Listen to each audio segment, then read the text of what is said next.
Hello, ladies and gentlemen, and happy Saturday. Jackson Lightcap alongside Matthew Pennington and Jonathan Snyder here on the TKDS Sports Network. For Sports Now, it is our Friday night recap show, round 2 of the OHSAA playoffs in the books. We are now looking ahead for round number 3, and boy, what a night was it. Yeah, it was a crazy game between, well, at least the game that we went to, Withrow versus Winton Woods. It was a great atmosphere, great football game, and it's crazy, and it's sad to know that we're getting closer and closer to the end of the regular season. So the amount of experiences that we're going to have is going to be few and far between as the remainder of the season comes to a close. Agreed. The potential state tournament picture is finally beginning to crystallize right now. Obviously, we've got your normal contenders that we all expected to go this far, but we definitely have some surprise Cinderella stories, especially some teams coming out of Region 4, Region 2 as well. So I'm looking forward to seeing recapping this one and seeing how next week plays out. Yeah, this show is going to be an incredible show, and I'm not just saying that because we're the ones hosting the show. It's because we still have those Cinderella teams that are still moving on. Spoiler alert, the Mason Comets, they upset the 1 seed in Region 4, the Milford Eagles. They're moving on to the Sweet 16 for Division I football. And then the Springfield Wildcats, the 12th seed. Matt, it seems like through the regular season, they struggled. They got healthy right before playoff time. They're put together a nice run. They knocked off number 4 seed, the Centerville Elks, and the Springfield Wildcats. Their hopes to get back to Canton for the 3rd straight year in a row, very much still alive. And yeah, it's going to be tough for this Springfield team, especially with the team that they've got up next in the playoffs. But talk about Cinderella runs. Springfield taking down some GWAC opponents in their first 2 games of this postseason. So you get that feeling that it's not too surprising that Springfield has been able to go on the run that they've been on because we keep bringing it up over and over again. It's tough to beat the same team in conference 2 different times in the season. Springfield has proven that to be true so far in this postseason. Yeah, and one of the teams, Springfield were, one of those teams that you felt like, yes, let's not lie, they were a team that were down at the mid-table of the GWAC, and for good reason, but it always felt like this team had a lot more potential than what the conference record showed, at least from my perspective. I know they had some struggles in the quarterback room early, but I think once they had figured out the quarterback room, once they had gotten their starter to settle down a bit and find some consistency there, that Springfield could sneak up on a couple of teams. I didn't have them winning this game, but still an impressive performance from Springfield. Absolutely. We will get into all the high school football talk here in just a little bit. But first, let's take a look at some local colleges here in the southwest region of Ohio. Not just in the southwest region of Ohio, but the entire region of Ohio. And let's go ahead and talk about it. So first off and foremost, the Wittenberg Tigers coming off a 2-game losing streak. Matt, John, ever since that loss against DePaul, remember that game against DePaul a couple weeks ago at Wittenberg, that game would have been for sole possession of the NCAC heading into the later stages of the season. They lost that game. It was 20 unanswered points put up by DePaul to win in OT. And since then, Wittenberg, they've gone downhill. Lost last week on the road against Wabash, 52-20. Another tough matchup coming up against Ohio Wesleyan today. They need a win to get back on track. Wilmington will face Muskingum. Dayton on a 5-game losing streak coming off of a bye week. They will play Valparaiso, and that is a must-win game for the UD Flyers, entering that one at 2-6. Miami, a big win last week over over Ohio University and the Bobcats. Miami and the Red Hawks starting to get back on track after that loss a couple weeks ago to Toledo. So Miami still one of the top teams in the MAC conference. They go up against Akron coming up today. Cincinnati still has got to find a way to get back on track. They have a familiar face, one of the teams that left the AAC with them and joined the Big 12 with them. That's University of Central Florida. And last but not least, a Big Ten matchup, Ohio State and the Buckeyes on the road to play Rutgers. And yeah, Miami with a pretty big win, at least when it comes down to the MAC standings.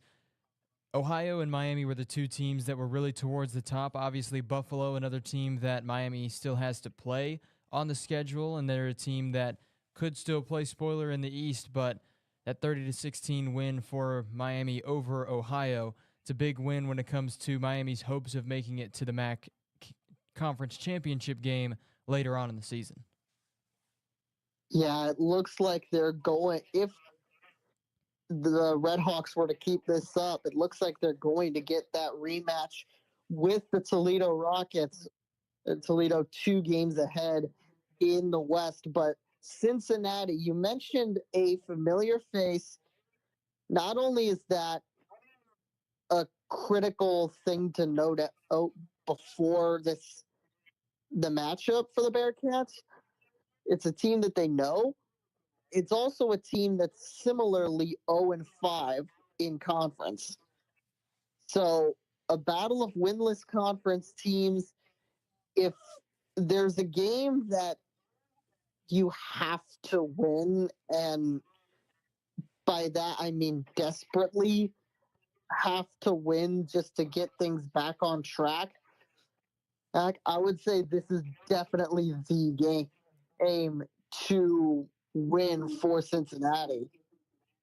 Yeah, John, you hit it right on the money. I mean, this is a must-win game for the Cincinnati Bearcats. Remember, they started off their season 2-0, and everybody through those 2 games thought, okay, Cincinnati may not be as bad as everybody thought heading into the season. Well, that completely took a 180 because Cincinnati now, they have lost, I believe it's 6 in a row, if I'm not mistaken. This is a must-win game for the Bearcats to get back on track. And not only is it a must-win game for the Bearcats, it is going up against another team who has not won a game in conference. And obviously, 2 AAC teams moving to the Big 12. Obviously, there's going to be some growing pains when you're first year in a Power 5 conference and a Top 5 conference such as the Big 12. But, John, Matt, one thing I want to say, Central Florida, even though that they're 0-5 in conference, they have played a lot of great opponents very close in that conference this season as well.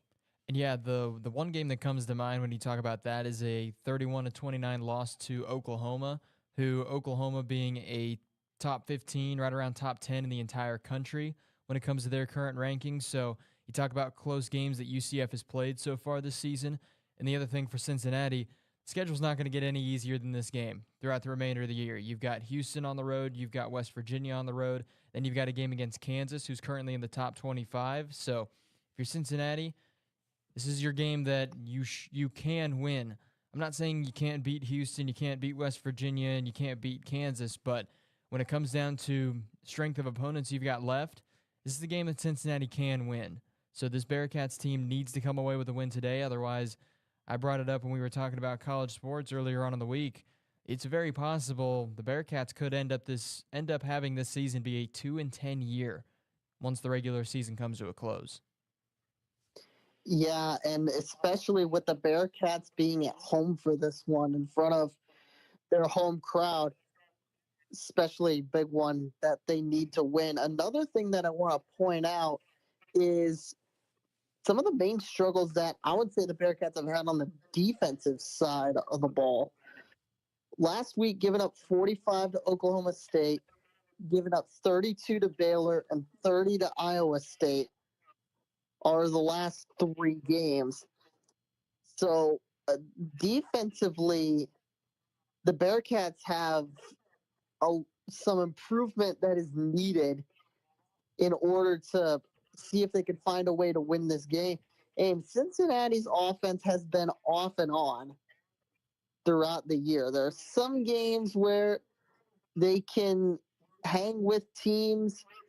There are also some games where the offense just hasn't gotten any traction. So, if the offense also has to be on, don't get me wrong, but at the same time, the Cincinnati defense needs to find a way to hold off the UCF.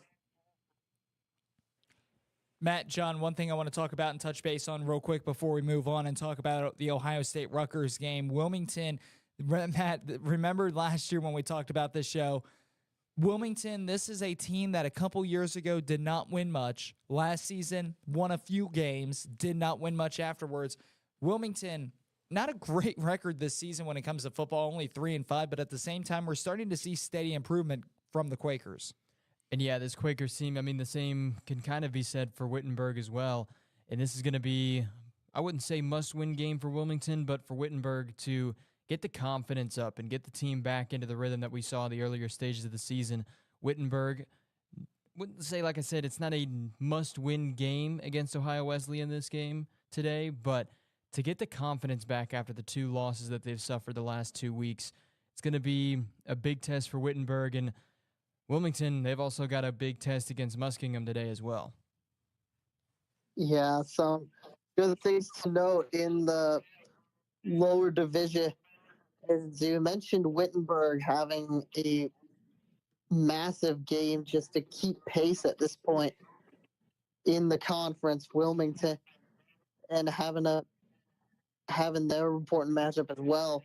It should be a fun week. I'll be looking at the Dayton game in particular because you mentioned they came off of a bye, 5-game losing streak as well. It'll be fun to see how the Flyers respond off of that bye week because there's a lot of different directions you can take it when you're 2-6 with a 5-game losing streak on the bye week. So we'll see if the Flyers try anything different. We'll see if they worked out a lot of kinks on the offense and defense, or maybe something totally different that we're not expecting. But that should be an interesting look that the Flyers will give us this next week.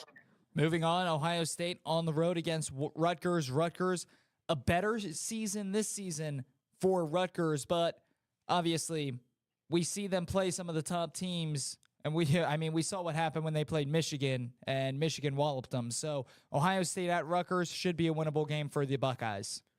Yeah, definitely should be a game that Ohio State comes out on top, but Rutgers, not terrible season that they've put together so far this year, 6-2 on the year. Ohio State, obviously undefeated on the season, looking to stay undefeated against Scarlet Knights, so should be a winnable game for Ohio State. I would assume Ohio State should come out of this one on top, and then they've got some easier opponents, I would say, throughout the remainder of the regular season until their game against Michigan for the final game of the year.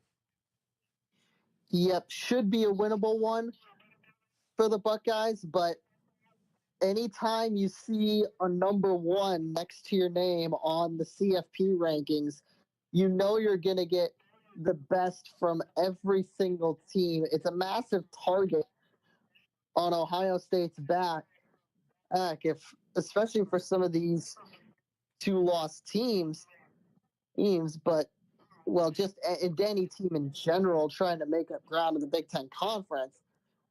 But again, winnable one should be a win for Ohio State, but that number 1 can allow for a lot of teams to have some performances that you wouldn't expect. And let's move on to our professional world in the National Football League. The Bengals will be at home for Sunday Night Football against the Buffalo Bills. Bengals, they have not won a regular season game on Sunday Night Football at home. So they are 0-9 at home on Sunday Night Football in the regular season. So the Bengals will look to snap that streak. And the Browns at home against Arizona. Yeah, the one thing you want to see for the Cincinnati Bengals is change in that category. You have yet to win a home Sunday Night Football game. Obviously, things are meant to change. Records and streaks are meant to be broken. So if you're the Cincinnati Bengals, you're hoping that's the case tomorrow night against Buffalo. And then I'm hoping my Browns can get back on track after that loss to Seattle last week against the Cardinals. Especially for both the Browns and Bengals this week. Don't want to call it a tune-up week because you don't really have tune-up weeks in the NFL. But a week of a week of different opponents before you have 2 straight weeks of AFC North opponents. So something to keep in mind for this week as both teams trying to prepare for critical AFC North matchups, especially if they want to catch Baltimore. Well, guys, I guess let's get paid. Let's do what we're paid to do. Let's talk high school football, but that's all coming up and more when we return to Sports Now on the TKDS Sports Network.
At McAfee, we understand that life doesn't stop when something in your home breaks down.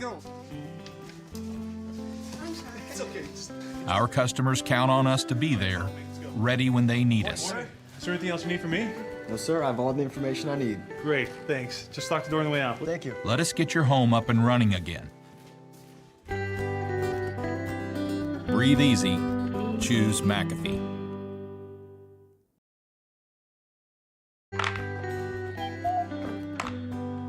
It's easy to take the air in your home for granted. But it's not just about being hot or cold. It's about having clean air. For some of us, this is critical. At McAfee, we'll provide you with long-term solutions to improve the air you breathe. Do you need your inhaler, bud? Oh, I'm good, thanks. Breathe easy. Choose McAfee.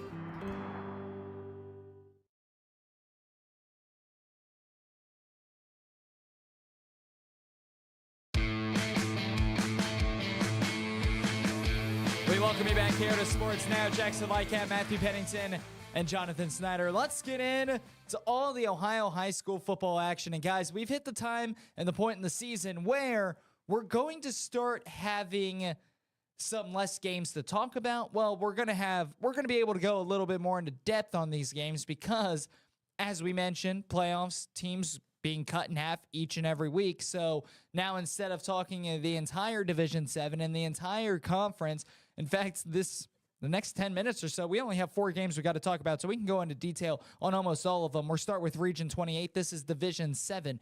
In Division 7, Region 28, the number 1 seed in Marion Local Flyers fly high, and they take down Cedarville by a final score of 69-0. They will have a date next week with the number 5 seed Minster coming out of the Midwest Athletic Conference. Minster took down New Bremen 33-7, and New Bremen's season will come to a close in the second round after winning the state championship just a year ago. And finally, last but not least, number 2 in Sonia beats Mechanicsburg 34-8. They will play St. Henry. St. Henry, the 14 seed, continuing their Cinderella run. They beat Fort Loramie 16-8. So Ansonia, St. Henry, Marion Local versus Minster. Those are your 2 matchups for Region 28 and the regional semifinals. Yeah, not too surprising seeing Marion Local play the way they did against Cedarville. It's just been the way Marion Local's been playing all season long. Marion Local really hasn't played close against anybody so far this season. It's been pretty much dominance so far this year outside of a game against a Division 3 opponent in week number 1 of the season, and then obviously tough game against one of the better teams in Division 6 in Versailles. But outside of that, Marion Local has not played close against anybody so far this season. By the way, Wapakoneta, Versailles, both of those teams are 10-win teams on the season, and both of those teams still alive when it comes to postseason runs, but very, very dominant win for Marion Local, and they've got another MAC school that they've got on their schedule coming up, and it's going to be against Minster, who is another 10-win team that they took down earlier on in the season, 42-7. Yeah, you mentioned MAC schools. 3 out of the 4 schools in Region 28 that are remaining, all coming from the MAC.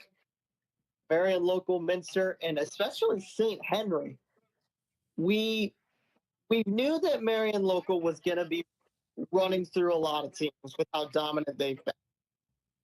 We knew that Minster would be a solid outfit, and as well, they went up against another MAC school in New Bremen, which, granted, the way that New Bremen was playing, if they had ran into anybody else, we'd probably be talking about New Bremen in these next 4 teams. But in particular, St. Henry. St. Henry, their first round matchup, I don't think a lot of us had them going through against Riverside in particular. They ended up holding one of the best offenses in Ohio to 5 points. And then they hold Fort Loramie to under 10 points. And especially against an Ansonia team who has a rather solid offense, I don't think it'll happen, but still an interesting thing to note going into that game on the 10th as my voice cracks right there. Sorry about that.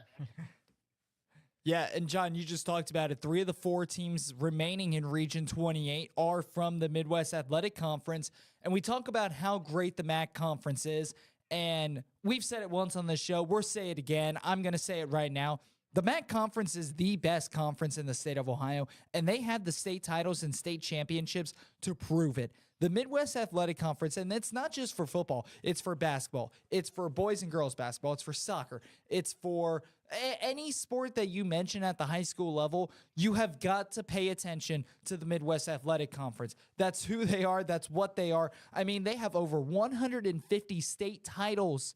150 state titles combined through every school, and it's not like they have a conference of 30 teams like the Ohio Capital Conference. No, it's the Midwest Athletic Conference.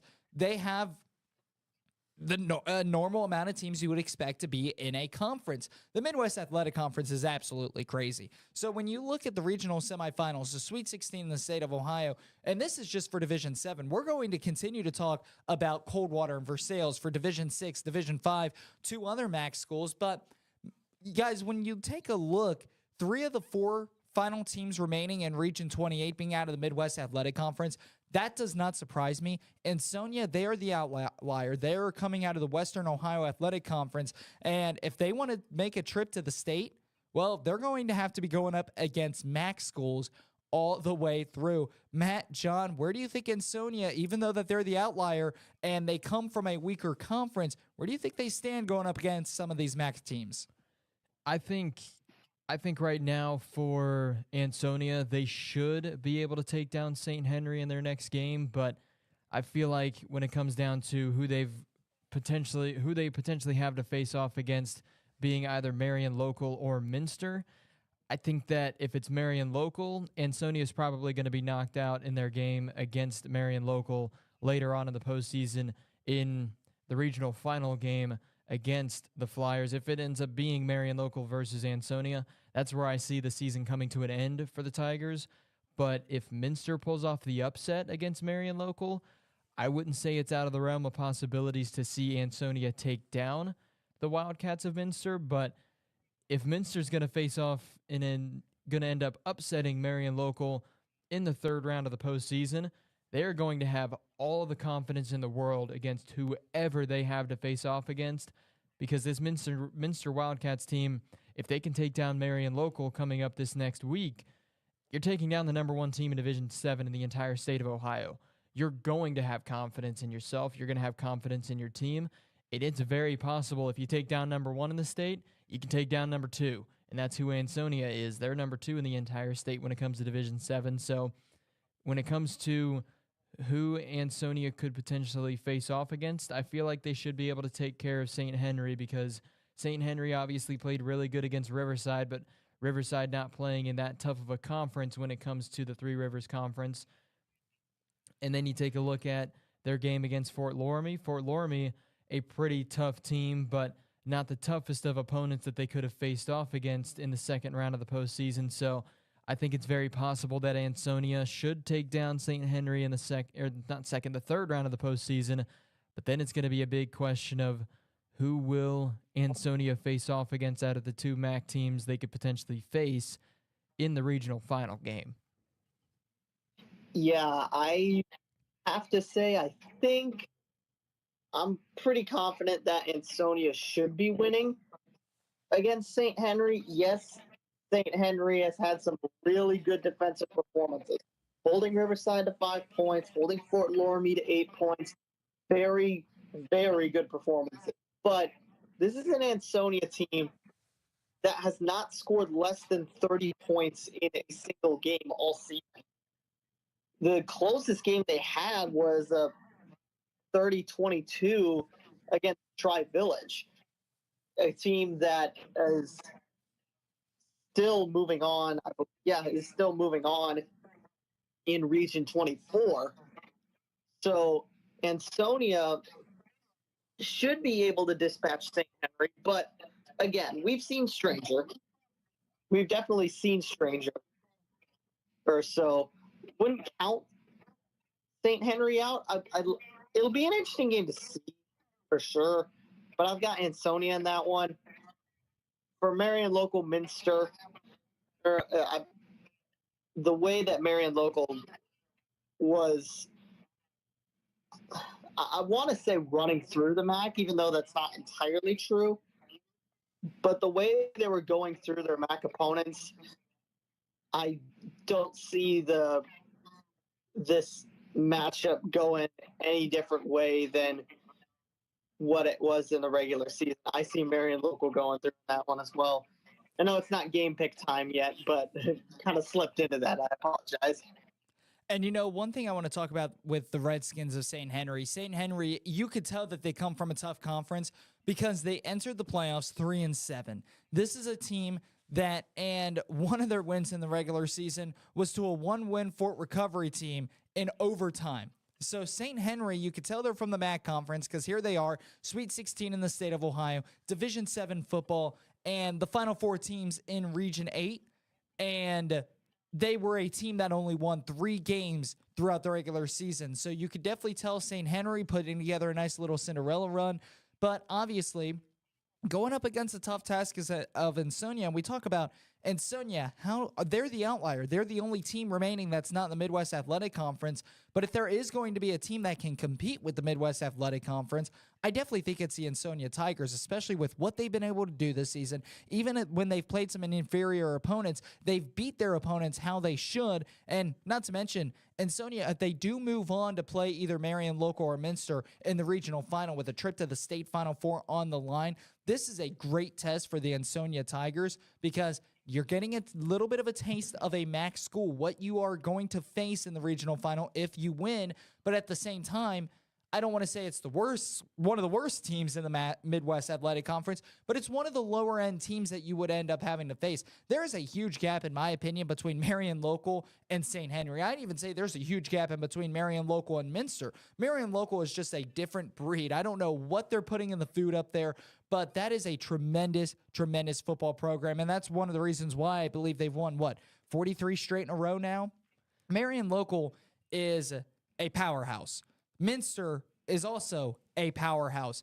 St. Henry, they come from the Midwest Athletic Conference, a very good football program, but at the same time, they're not the powerhouse that you talk about with some of the teams in the Midwest Athletic Conference, such as Marion Local, Minster, Versailles, Coldwater, and Sonia. They get a taste of that Midwest Athletic Conference, but at the same time, they're not playing the top dog. And if they play the top dog, it wouldn't be until the regional final. But first, they got to take care of business against St. Henry. And yeah, when it comes down to this Ansonia Tigers team, they've only got MAC opponents left on the schedule, at least when it comes to this region. There's only 3 other teams in the region left, all of them coming from the MAC conference, being St. Henry, Minster, or Marion Local. Obviously, they have to face off against St. Henry to either face Marion Local or Minster. And when it comes down to potential games, Ansonia should win. I think Ansonia should be able to take care of St. Henry in the regional semifinal game, but it's a whole different animal whether or not it's going to be Marion Local versus Minster or Marion Local or Minster that they face off against, as opposed to St. Henry. So this Ansonia Tigers team, the schedule is only going to get tougher as the season goes on. And whether it be Minster or Marion Local that they have to face off against, I feel like it's a completely different animal as opposed to St. Henry. Yeah, but with Marion Local's past success in postseason play, I'd almost think that if Ansonia can get past them, I almost have to ask, who can't they beat? If Ansonia can get past Marion Local, like, the two teams that are here are very much state title contenders for Division 7. And if Ansonia beats Marion Local, I have a hard time thinking of any other team that would be able to knock them off. But obviously there's a reason we play the games, and of course, but with the way that Marion Local has been this year and the past success that they have it almost feels like if there's any team that dethrones them, all of a sudden they become almost the favorites for Division 7 state title. And by the way, just want to point this out. Multiple sources outside of the OHSAA bracket have called this game in favor of Minster. For some reason, OHSAA's bracket called it for New Bremen. We firmly believe that Minster did win that, but if you do look at the bracket, it says that New Bremen won it for some reason. I really don't know why. I think it's just a mistake because multiple outlets have it for Minster. Yeah, Minster is the team that did come away on top in that one. The OHSAA brackets, occasionally you'll see them have a different team moving on, but as the week goes on, they'll switch it back to who actually won the game. But Minster was the team that did come out on top. You take a look at ScoreStream, Minster won that game 33-7. You take a look at Joe Idle's website, Minster won that game 33-7 against New Bremen. Even the score on OHSAA's website says the final score was 33-7. So I think it's just they ended up putting New Bremen as the team that moved on when Minster was actually the team that moved on. But as the week goes on, OHSAA will end up fixing that issue and fixing that typo in the team that they have moving on. Minster was the team that did come out on top last night. I saw that on the OHSAA bracket, and I actually had to go double check and make sure that everything was okay. Yes, we were right to begin with. So time for a break. Division 6 and Region 23 and 24 coming up next.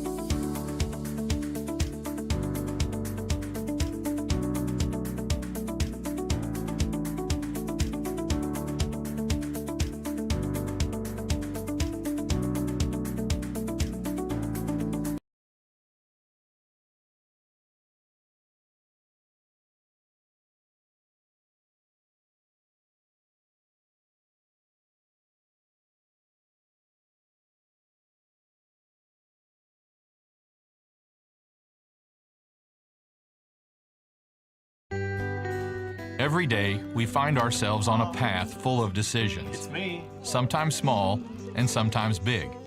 Sometimes alone and sometimes together. At McAfee, everything we do is done with your comfort, health, and convenience in mind. She always wanted the best for you, and now you can rest knowing you've provided the best for her. Breathe easy. Choose McAfee.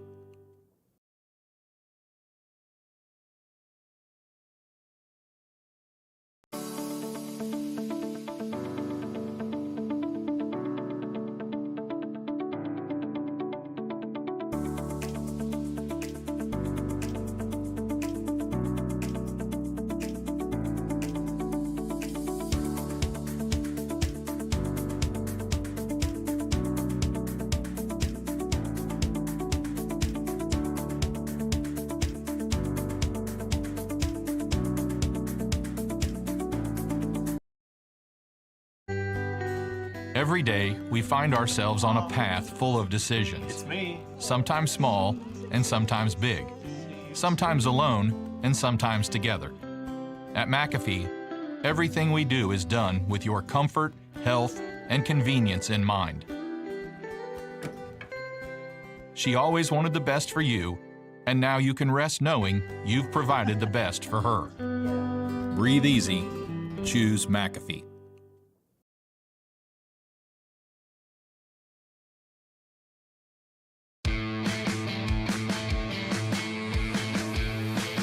Round 2 of the OHSAA playoffs in the books. Last night, we are moving on to the regional semifinals. Week 13, and not only week 13, but round 3 of the OHSAA playoffs. Guys, we are now, this time next month, we will be in Canton for the state championships. So hard to believe that we are already less than a month now away from kicking off Canton. And the road to Canton, it's only getting much harder for these teams that are moving on as well. Let's take a look real quick, and let's move into Division 6 football. We'll start with Region 24. Region 24, the number 8 seed Anna, they took down the number 1 seed Williamsburg 52-28. Another Midwest Athletic Conference school moving on to round number 3. They will face the Tri-Village Patriots as the Patriots get a big win over West Liberty Salem 50-29. Down at the bottom end of the bracket, another MAC conference school, Versailles, the number 2 seed, destroys Twin Valley South, the number 7 seed, 41-8. They will have a date with number 3 seeded Cincinnati Country Day as they took down Paint Valley 26-14. And yeah, Anna with a huge win against number 1 seed Williamsburg in the postseason. It was a game that was projected to go towards Anna, but it's one of the few number 1 teams to fall in the postseason so far this year. There hasn't been many 1 seeds to fall, but Williamsburg, the first one that we're going to talk about, one of the few that did fall last night. Not too surprising, though, that it came against a MAC school. And then at the other end of the bracket, another MAC school playing very, very dominant, one of the top teams. I believe they're either number 1 or number 2 when it comes to the state, when it came to the final AP poll during the regular season for Division 6. Not too surprising seeing Versailles end up taking down Twin Valley South 41-8. Yeah, some very great performances from Anna in particular. Again, we mentioned the Midwest Athletic Conference schools. They've come through again. And especially in these next 2 matchups where you have 2 Midwest Athletic Conference schools against other schools from different conferences, Tri-Village from the WOAC and Cincinnati Country Day as well. So both of these matchups are going to be very, very hard to call. On the one hand, Tri-Village has an opportunity to, I can't verify this quite offhand, but I think if they win against Anna, I believe this will be the furthest that Tri-Village has ever gone in the postseason. So it's an opportunity for the Patriots to take another step for a program that has been on the rise, especially in the past 3-4 years. While Anna, on the other hand, again, Midwest Athletic Conference, have played some very, very tough opponents. And with the way that the MAC has gone in Region 28, you'd argue that smart money's on Anna this one. But should be some entertaining matchups next week, no doubt about it. Yeah, and obviously Anna, a big win over number 1 seed Williamsburg, and obviously they're coming out of the MAC conference, and I'm not going to go through my whole spiel about the MAC conference again because I just did that in the previous segment, and if we were going to do that every segment, well, we probably wouldn't have the first hour of our show in the books. So, but, everybody knows the Midwest Athletic Conference. The Anna Rockets, they are such an incredible team. Coming into the playoffs as an 8 seed and destroying the number 1 seed, they will have a tough matchup against another Western Ohio Athletic Conference team, the Tri-Village Patriots, who, Matt, you and I, we've both said it. John, I think you've been a part of this too. The Tri-Village Patriots, in my mind, they are the most underrated team in the entire state of Ohio. I've said that multiple times on our Thursday show, and I've said it multiple times on our Saturday show, and they're proving it. They lost one game through the regular season to a very good Insonia Tigers team. They lost that game by 8 points. It was a one-score game. But Tri-Village, when you go in and take down West Liberty Salem ranked in the top 10 in the entire state of Ohio for the final AP poll before entering the playoffs. Tri-Village went in to their home stadium and didn't only just beat them, they destroyed them 50-29. You got to put some respect on the Patriots' name. Tri-Village Patriots, they've been playing with a chip on their shoulder ever since that loss to Insonia. They have a very tough matchup coming up against Anna. That has potential to being one of the top matchups in the state of Ohio. And yeah, I would say Tri-Village, definitely one of the more underrated teams in the entire state of Ohio. I would say they're along the lines of, when it comes to being an underrated team, I think Coldwater is another team that you can put in that conversation when it comes to one of the more underrated teams in the entire state of Ohio. But if you tell me who to pick between Tri-Village or Coldwater as who's the most underrated of the two, I would be.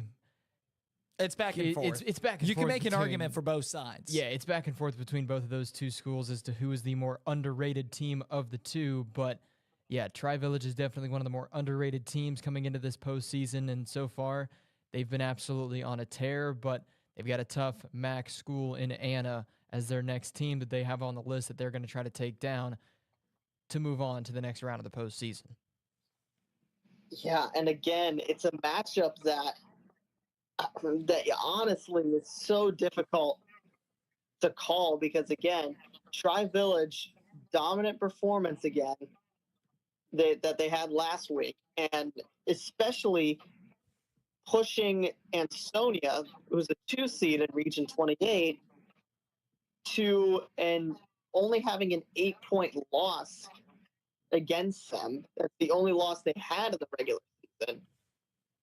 And for Anna, a very solid MAC program, and you could argue that 3-4 record in conference for the MAC doesn't do them justice. So again, a hard matchup there, but for Versailles and Cincy Country Day, I think that's almost an even tougher matchup to call. For Versailles finished in the top 4 for the MAC, their football standings. They finished 5-2 in conference. Very solid team. But throughout the regular season, Cincy Country Day has just destroyed everybody. And this game against Paint Valley at 26-14, still fairly, not the most comfortable of margins, but still a comfortable margin.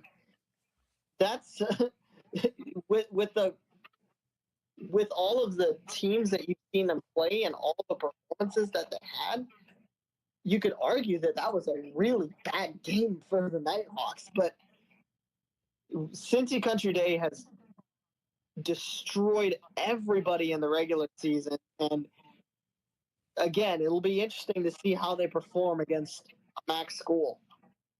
Certainly should be a great one. And guys, before we take a break, let's move on to Region 23. There is one school in Region 23 we need to talk about. That's the Rough Riders of West Jefferson, the number 2 seed. They took down number 7 seed Nelsonville York, wins it 29-7. And number 2 seed West Jefferson will play number 3 Fort Fry coming up next Friday night in the regional semifinals.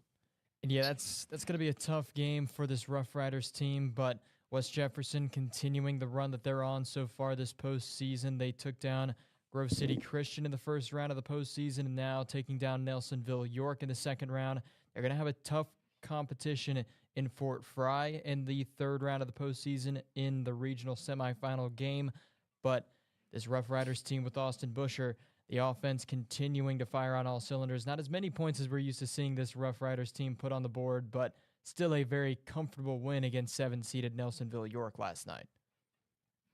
Over the past couple of years, Fort Fry have been one of the favorites to get out of Region 23, but definitely a tough matchup for them against a West Jefferson team who has had some brilliant performances this year. And Fort Fry, to their credit, have looked comfortable this postseason as well. Their most recent game, a 50-13 demolition of Newcomerton, but should be a very fun matchup between 2-seeded West Jefferson, 3-seeded Fort Fry, and should be very fun. With that being said, it's time for a break. We're talking Division 5 football coming up next when we return to Sports Now.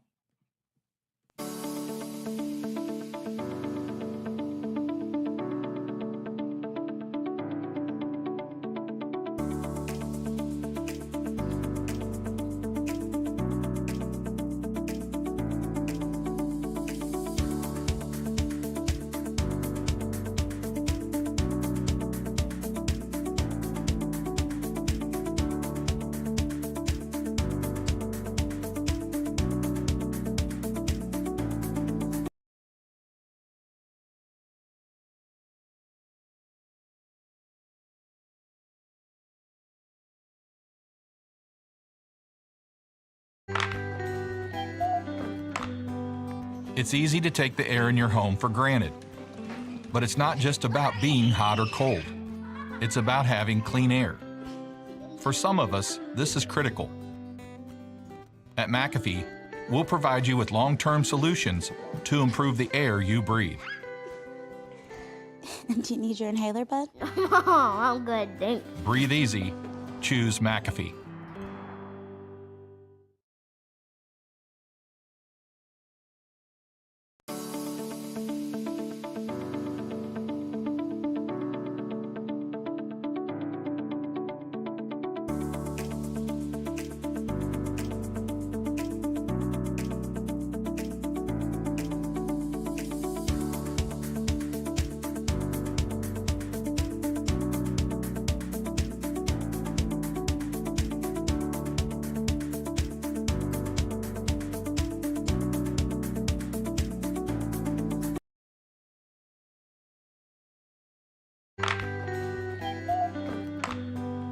It's easy to take the air in your home for granted. But it's not just about being hot or cold. It's about having clean air. For some of us, this is critical. At McAfee, we'll provide you with long-term solutions to improve the air you breathe. Do you need your inhaler, bud? Oh, I'm good, thanks. Breathe easy. Choose McAfee.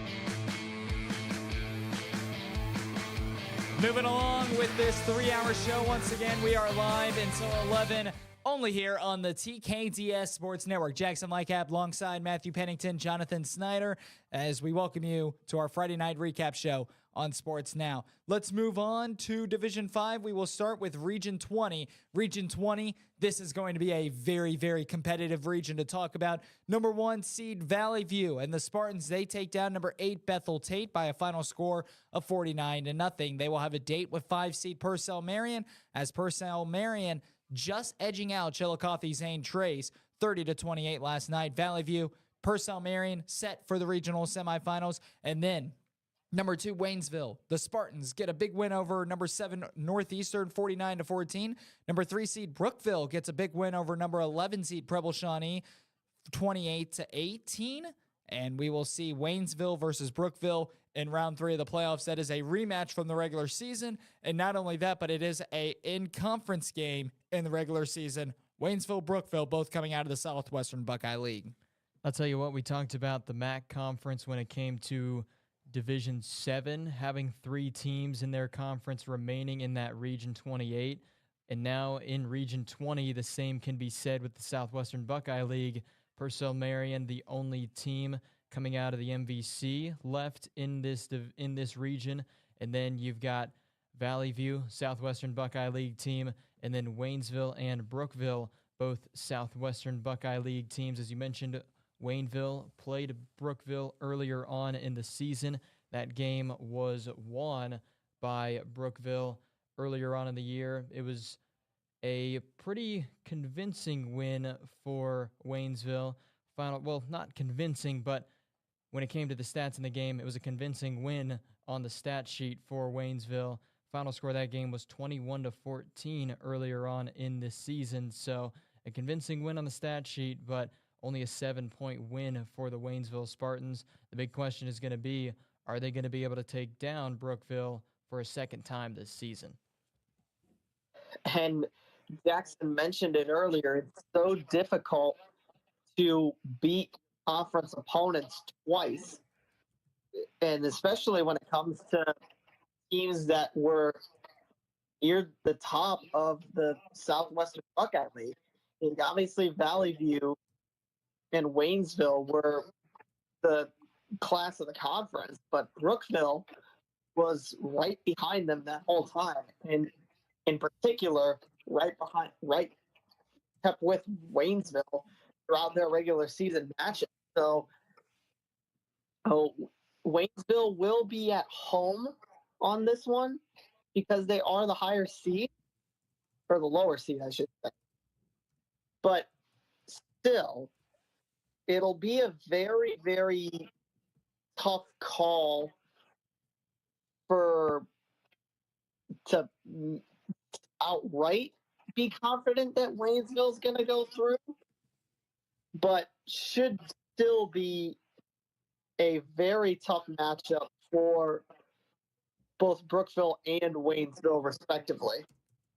Yeah, and guys, one thing we want to keep in mind here is that these round 3 matchups, this is what starts the neutral site games as well. So home field advantage is going to be started to be fade out. But guys, I want to talk about real quick in the Southwestern Buckeye League. Obviously, Waynesville, Brookville, they met way back early on in the season. I believe this was only week 4. It was Friday the September 8th game where Waynesville ended up beating Brookville 21-14. In that game, Brookville got the first 14 points of the game. Their offense went ice cold. Waynesville 21 unanswered points in the second and third quarter. We had a scoreless fourth quarter for both sides, and the Waynesville Spartans ended up pulling that one out 21-14. And you look at the numbers, and they're pretty much even. Obviously, both teams getting it done in different ways. Brookville loves keeping the ball on the ground a bit more.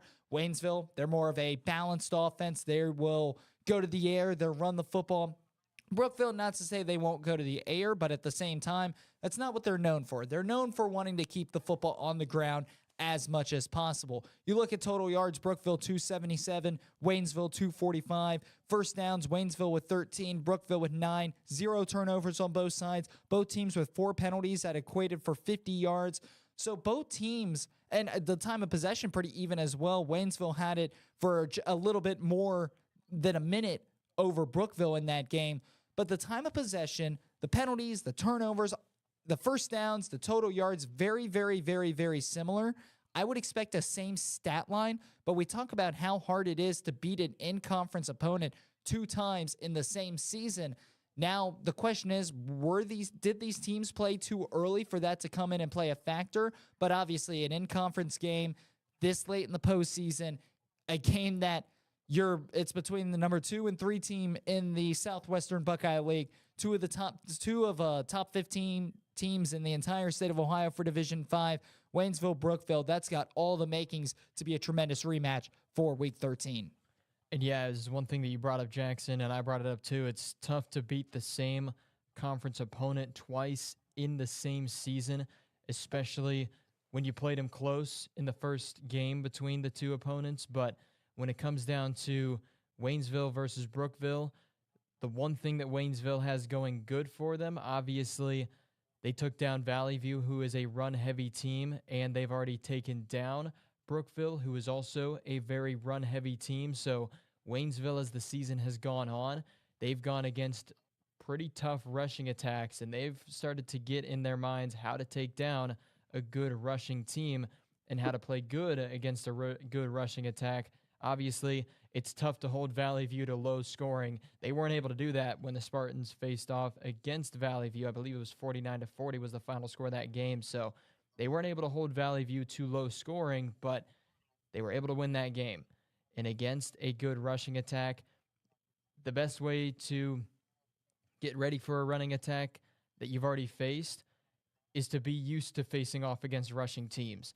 And like I said, Waynesville did not hold Valley View to minimal scoring, but they were able to hold them to enough to come away on top in their game against the Valley View Spartans. So this Waynesville Spartans team, they know what it's like to face off against a good rushing attack.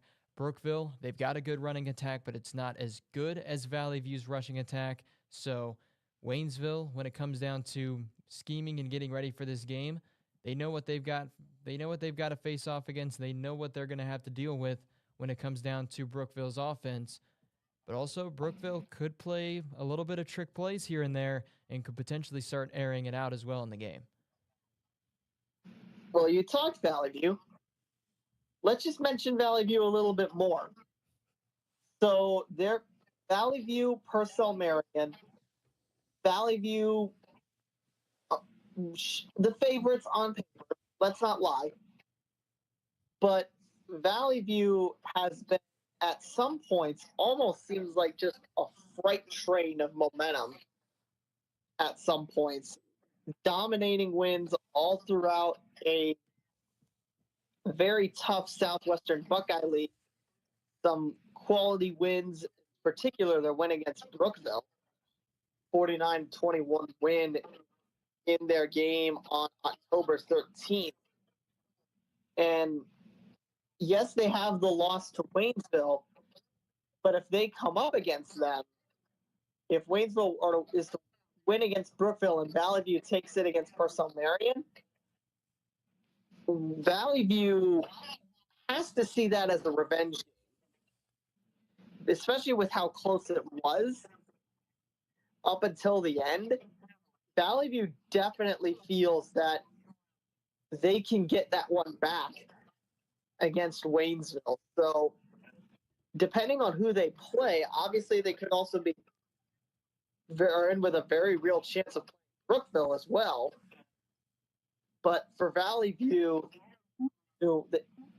let's also not ignore they still need to take down Purcell Marion, a Purcell Marion who has on top of the Scarlet Division in the MPC, who has had a very dominant conference performance as well as some dominant wins outside of conference as well. So Purcell Marion is no pushover for sure, but it'll also be very interesting to see if the Valley View train rolls like it did, especially in the early season. Let's move on to Region 18. We're still talking Division 5 football here on the TKDS Sports Network. But real quick, before we take a break, one team we need to talk about in Region 18, Coldwater. We talked about them. Also, another team out of the Midwest Athletic Conference. They take down Archbold, the 3 seed, a 6-3 upset, 28-14. Coldwater moves on to the regional semifinals, round 3 of the OHSAA playoffs. They will play the 2 seed Milan Edison. Yeah, and like I said, when it came to Coldwater being the 6th seed, it feels like they were kind of pushed to the side and kind of not talked about too much when it comes down to how good this team truly is, because you take a look at their season, they only ended up losing 1 game to Marion Local. It was a pretty big loss, 35-14, but this Coldwater team also has pretty big wins against teams such as Bell Fountain, such as Versailles, such as Anna. They've had some pretty good wins on the season. They also took down New Bremen. So this Coldwater team, the main reason they might not have been rated higher and put higher is because they didn't end up facing off against Minster when it came down to regular season opponents. But this Coldwater Cavaliers team, put as the 6th seed, kind of surprising that an 11-1 team out of the MAC conference was put as a 6th seed in their region. So not too surprising that Coldwater has been absolutely dominant so far this postseason. They took down Indian Lake in the first round, 47-0, and then a pretty convincing win against Archbold, 28-14. They do have Edison, the Chargers, in the next round of the postseason, who is another 11-1 team. So it'll be interesting to see if we see this Coldwater team continue the postseason run that they're on right now. And in particular against an Edison squad who has been rolling these first 2 rounds, 48-0 win in round 1 of the postseason against Spencerville, 38-7 destruction of Eastwood in the second round of the postseason. So should be a very close matchup, I would think. However, as we've said, Coldwater as a 6 seed, a very, very interesting choice, I would say. In particular, how dominant they were in the MAC, but should still be a fun game regardless. With that being said, it is time for a break. Division 4 and more coming up in hour number 2 of this 3-hour show on the CKDS Sports Network.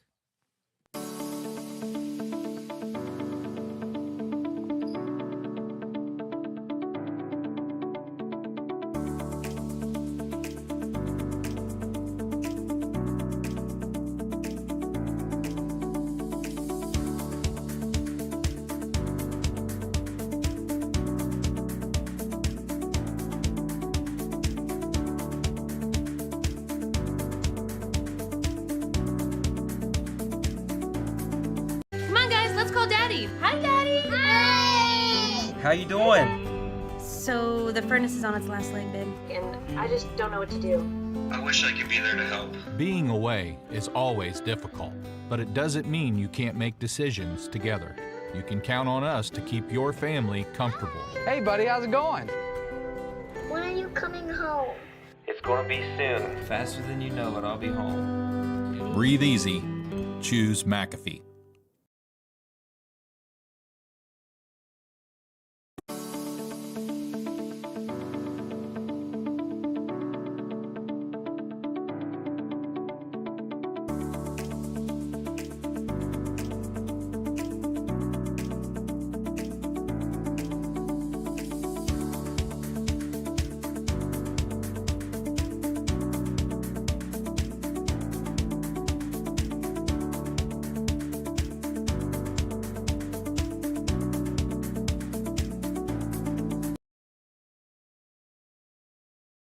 Come on, guys, let's call Daddy. Hi, Daddy. Hey! How you doing? So the furnace is on its last leg, babe, and I just don't know what to do. I wish I could be there to help. Being away is always difficult, but it doesn't mean you can't make decisions together. You can count on us to keep your family comfortable. Hey, buddy, how's it going? When are you coming home?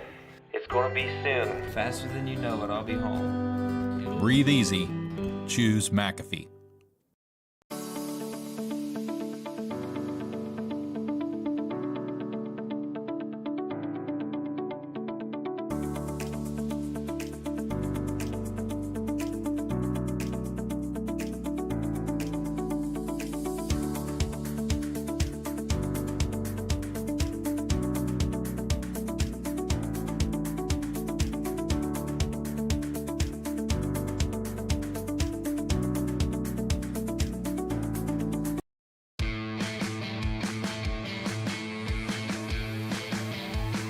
Playoff time in the state of Ohio for high school football. Jackson Lightcap, Matthew Pennington, Jonathan Snyder here on the TKDS Sports Network. Hour number 2 of this 3-hour show. We are live until 11 and a lot to talk about.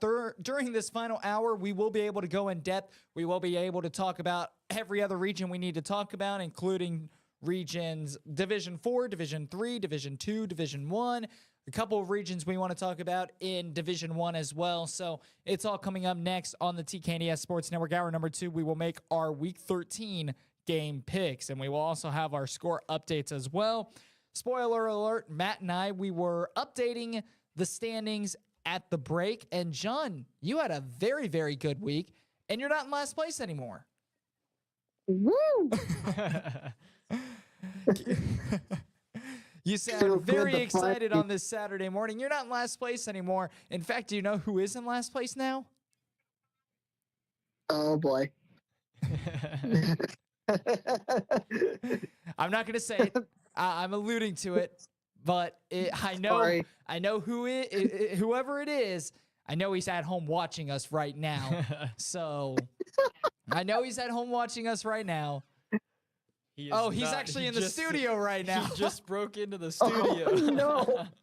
He just heard came you, into the Jackson. studio right now. He heard you. He heard you, Jackson. He heard you talking smack about I him. am glad I am on the phone. Oh boy, let's move into Division 4. We will start with Region 16. Region 16, we have number 1 seed Clinton Massey. They edge out number 9 seed McNicholas in overtime by a final score of 24-23. Number 4 seed Alter, they take down number 5 seed Indian Hill 31-6. Clinton Massey and Alter will have a date next Friday night in round 3 of the OHSAA playoffs. Number 7, Springfield Shawnee takes down number 15 Urbana in a Central Buckeye Conference matchup. Shawnee wins that one 42-7. And number 6 seed Wyoming takes down Taft 35-26. Wyoming and Shawnee, a 6 versus 7 seed, will match up next week. Guys, I want to go in. Let's talk about Clinton Massey, McNicholas. We've talked about it so many times on this show. McNicholas, a very explosive offense. Clinton Massey, all around a great team, but Clinton Massey, they were in trouble. McNicholas had them on the ropes and almost pulled the 9v1 upset. Not only the one upset, number 1 upset in the region, Clinton Massey, remember, they're ranked the number 1 team in the entire state of Ohio. Yeah, at least when it comes to Division 4, they're the number 1 team in the state of Ohio. Kind of surprising, but also not too surprising that game was as close as it was and that game went into overtime, just because McNicholas, as the 9 seed, they were also a very underrated team and a team that was very looked past when it came to this postseason. They were very dominant in their win against Eaton in the first round of the postseason, came close to taking down Clinton Massey, but just couldn't quite do it in overtime. And another game that, to me at least, wasn't too surprising. I was not too surprised seeing the Wyoming Cowboys take down the Taft Senators in the second round of the postseason.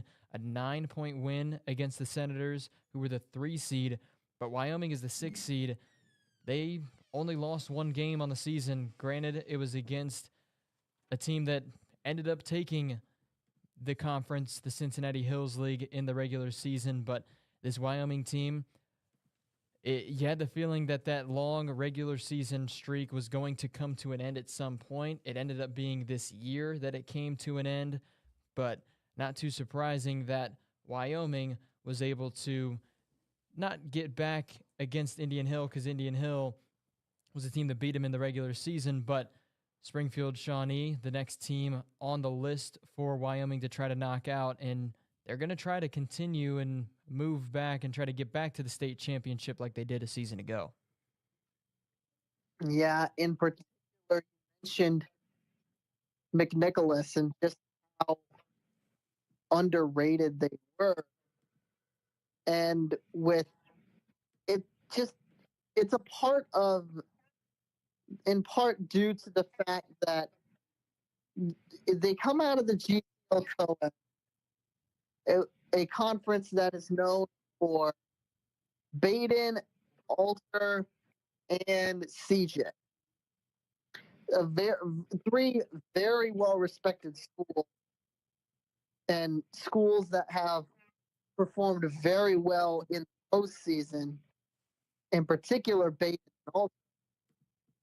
But with McNicholas, they kind of flew under the radar because of that. And they've been able to pull off some very impressive wins. In particular, you mentioned that opening round Eaton. That was what turned my opinion of McNicholas around. Granted, it should have probably been done earlier than that, but I am willing to take defeat on that one. But with McNicholas, just an incredible performance throughout this year, and especially pushing the number 1 seed to overtime and round 2 of the playoffs is something you can hang your hat on, definitely. But should be a very fun battle between Clinton Massey and Alter, and in particular Shawnee, Wyoming. Well, both teams that again are flying under a significant amount of people's radar, I would say, despite both of them having very good regular season, and especially with Wyoming being who they are and how dominant they've been in regular season play. Remember, even though they have one loss, they hadn't lost in a very long time in regular season play. Yeah, I think that game, I think the game that really should have, the game that kind of put McNicholas on the radar for me was the 7-point loss against Baden in week 10. But the game that really should have done it was 35-0 win against CJ earlier on in the season. That was week 6 that they ended up taking down the Eagles. But yeah, McNicholas, the season does come to an end after last night's overtime loss to Clinton Massey. But you got to give props and you got to give credit where credit's due. This Rockets team, absolutely phenomenal season.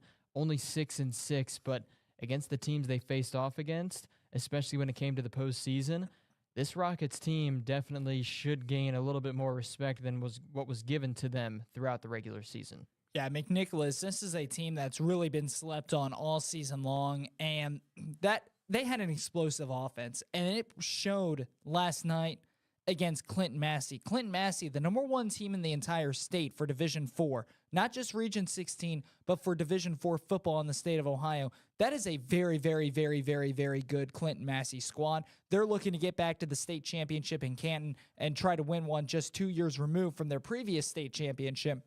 McNicholas, they took him to overtime. In fact, they took him to overtime, and it was 24. They only lost by 1. That McNicholas team entered the postseason as the 9 seed. They played their opponents really, really close. That was a tremendous season, tremendous run for McNicholas. And not only that, but that's something to build on moving ahead into next season. One thing I want to bring up in Region 16, one thing that may be a little bit interesting is we have seen a lot of not lower seeds. Every single team who has gone to the regional semifinals played at least one home game in this playoff. But it's not really often in these regions that you see a 1, 4, 7, and 6 seed make it this far in their region. The Final Four within this region, the Sweet 16 across the state of Ohio, usually you end up seeing the 1s, the 2s, the 3s, and then maybe an outlier. But we're seeing some schools in here that I don't think that any of us predicted to go this far in the postseason, such as Wyoming, such as Shawnee, such as Alter. The one team that I didn't expect to, well, when it comes down to who they ended up having to face off against, it's, to me, not too surprising seeing Springfield Shawnee be as far as they were, just because they ended up facing off against Urbana, a team that is in the same conference as them. They haven't played yet this season, and Springfield Shawnee knows how to face off against tough opponents, especially teams that are good at running the football. I'm looking at London. They only lost that game by 12 points. Wyoming, just because of how good this team is and how good the program is, it's not surprising to me that the Wyoming Cowboys are this far. The one team that is, it's not super surprising, but it's also a little bit surprising. I'm just surprised that Alter won by 25 last night. That was the game that I was surprised to see. I was expecting Alter to win, but I was not expecting them to win by as much as they were. The one game that was a little more surprising to me, though, was Clinton Massey playing as close as they did to McNicholas. I can't pull up the box score from that game, but that means that McNicholas either missed the extra point in OT or they were the team that got the ball. They were the second team that got the ball, and they went for the win and failed. So McNicholas kind of going for it all or missing the extra point in overtime to lose to the number 1 team in the state of Ohio when it comes to Division 4. And like I said, when it comes down to Shawnee, they were going to either have to face off against Urbana or Chillicothe Unioto. Obviously, I called that Urbana upset against Unioto, and then Shawnee kind of expected them to take down Urbana. And then, like I said, this Wyoming team, not too surprising seeing them make as far of a postseason run that they've been on, just because of how good that program is and that team and that school is in Wyoming. So wasn't too surprising to me seeing Shawnee and Wyoming move on, but I was a little bit surprised that Alter won by as big as they did, and I was also surprised that Clinton Massey only won their game against McNicholas by a single point. Yeah, some some impressive performances by pretty much, well, not just team, but also Nicholas 4. But Wyoming has a very, very talented defense. Only 120 points given up in the CHL this year. And with Shawnee playing as well as they have, 5-0 in their conference, top of the Mad River, only allowing 88 points, it's going to be a very defensively oriented match, I think. But that game should be a very, it's on a night, definitely, to stray into nerddom. Stray but a little, and it will fall, depending on which way it'll go. That's still up in the air. With that being said, time for a break. Division 3 coming up when we return to Sports Now, the TKDS Sports Network.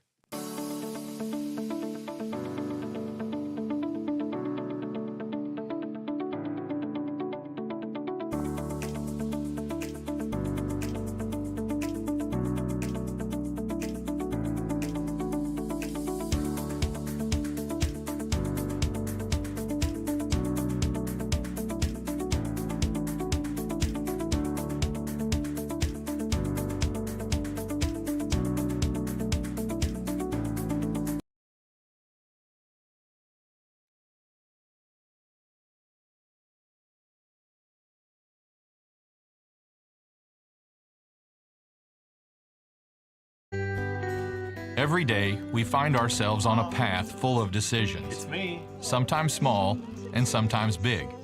Sometimes alone and sometimes together. At McAfee, everything we do is done with your comfort, health, and convenience in mind. She always wanted the best for you, and now you can rest knowing you've provided the best for her. Breathe easy. Choose McAfee.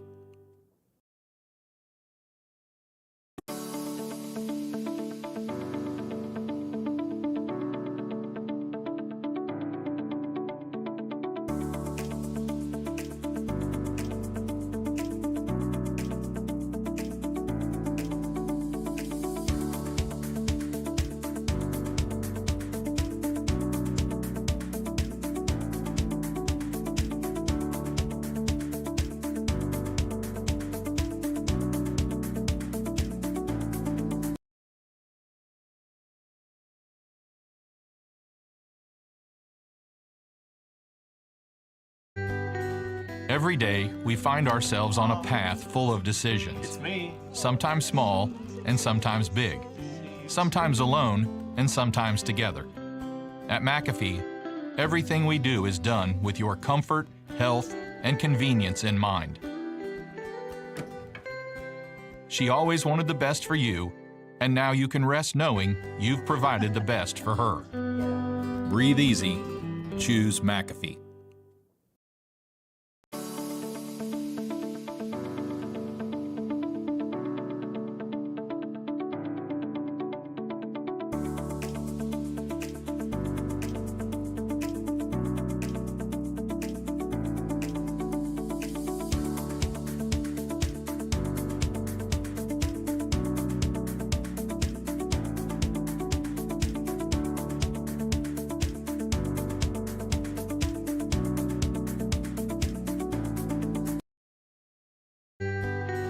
Every day, we find ourselves on a path full of decisions. It's me. Sometimes small and sometimes big.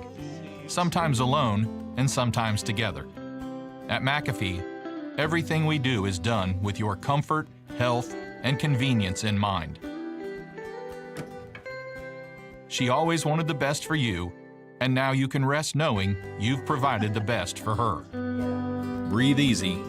Choose McAfee.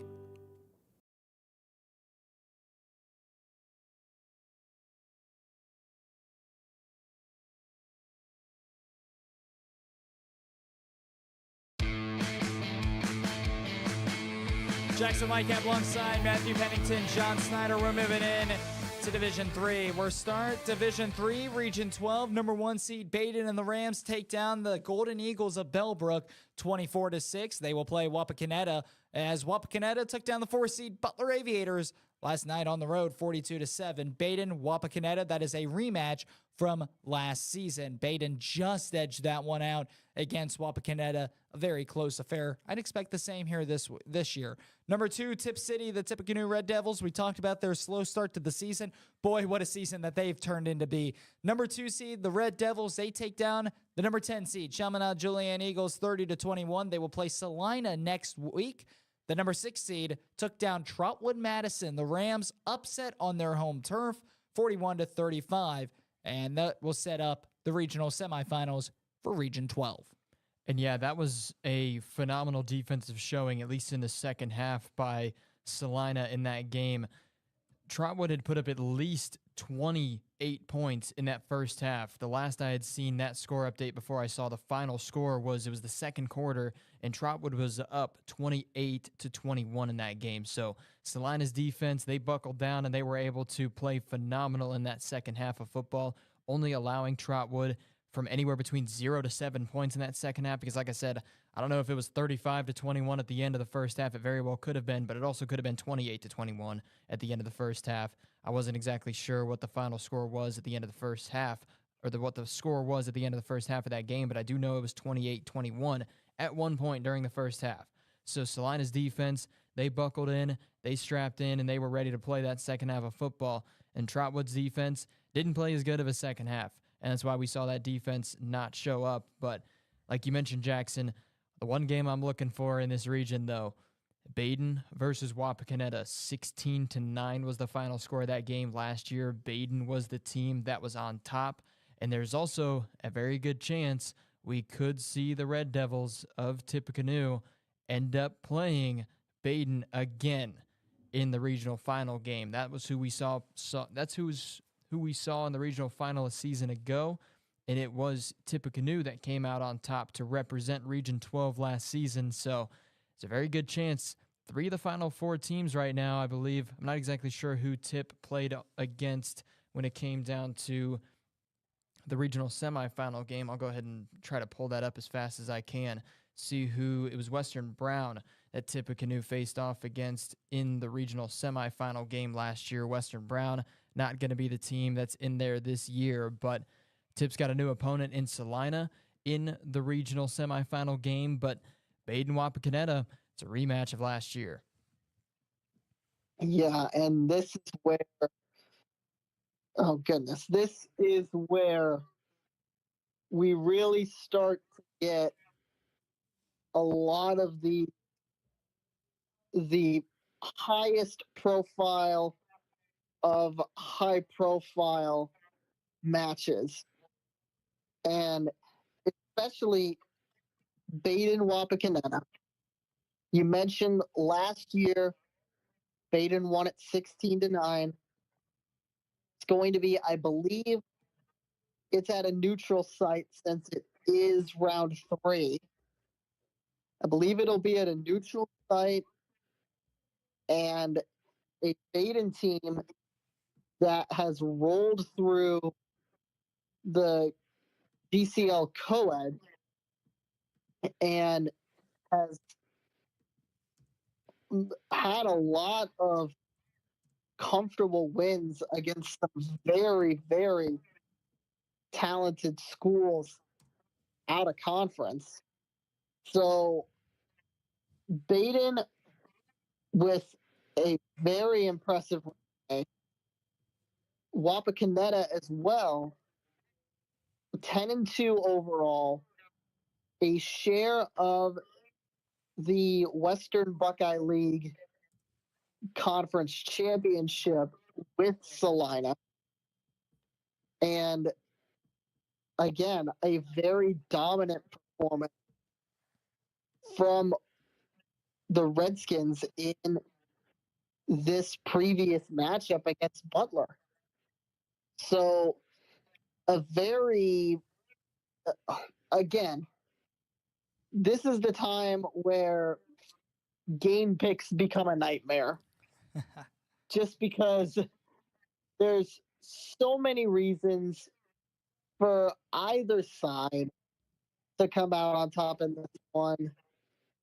And it's almost at some point you just have to go with the gut feeling. But again, Baden Wapakoneta, a Tip City squad whom has turned their season around impressively, considering how concerned we were about the offense at the beginning of the year. Remember that opening game, a 21-7 loss against Bellbrook, and the game against Fairborn.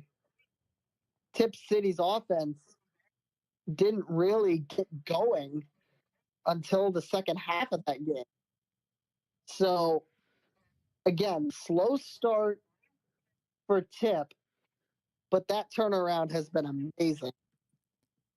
Yeah, John, just as you mentioned, the turnaround for Tip City this season has been absolutely incredible. A slow start to the season, but it seemed like from halftime on, after the second game of the year against Fairborn, since then, the Tippecanoe Red Devils have been a completely different team. But I want to show some love to Salina and the Salina Bulldogs. We talk about underrated teams in the state of Ohio. Salina may certainly be up there because they entered the postseason at 8-2. Right now, after their 2 postseason wins, they are 10-2. But the Bulldogs, they have played some tough teams this season. They lost against Versailles. They lost against Wapakoneta. But we talk about top teams in the entire state of Ohio. Wapakoneta, Versailles, they are both up there. Then you take a look at some of the teams that they beat. They beat St. Mary's Memorial, who currently are 7-5. They beat Van Wert, who's 8-4. Van Wert, a very tough team as well. They beat Defiance 17-0. And their wins against some inferior opponents or opponents that they should beat, they're very convincing wins. 52-36, 44-14, 31-8. This is 37-15. I mean, this is a very good Salina Bulldogs team. They've proved it all throughout the season. It just so happens that Region 12 for Division III football is a very, very, very tough region to play at. And I mean, when you take a look at some of the teams that are above them in Region 12, you have Baden, you have Tippecanoe, Trotwood Madison, Butler, Wapakoneta. And to be honest, I think that those are 5 teams all deserving of those top 5 spots outside of Salina. So Salina, they entered the playoffs as a 6 seed. But you can't sleep on the Bulldogs of Salina because that is still a very good football team. And yeah, this Salina team is definitely a team that could end up playing spoiler against Tippecanoe, just because the main reason that the Red Devils, obviously, they've had struggles. They've looked a lot better on offense so far as the season has gone on, but it's very possible that Salina could end up bringing up some troubles when it comes to the defensive side. We saw what they were able to do in the second half against a very good Rams team in Trotwood Madison. They held them to anywhere between they held them to anywhere between 0 to no scores in that, or 0 to 1 scores, I should say, in that second half of play. Like I said, last time I saw that score, it was 28-21 in the second quarter. So Salina's defense buckled in that second half and played phenomenal against the Rams of Trotwood Madison. It's very possible we could see that defense step up. Obviously, you'd want to see, if you're Salina, that defense play the full 4 quarters the way we saw that second half played out.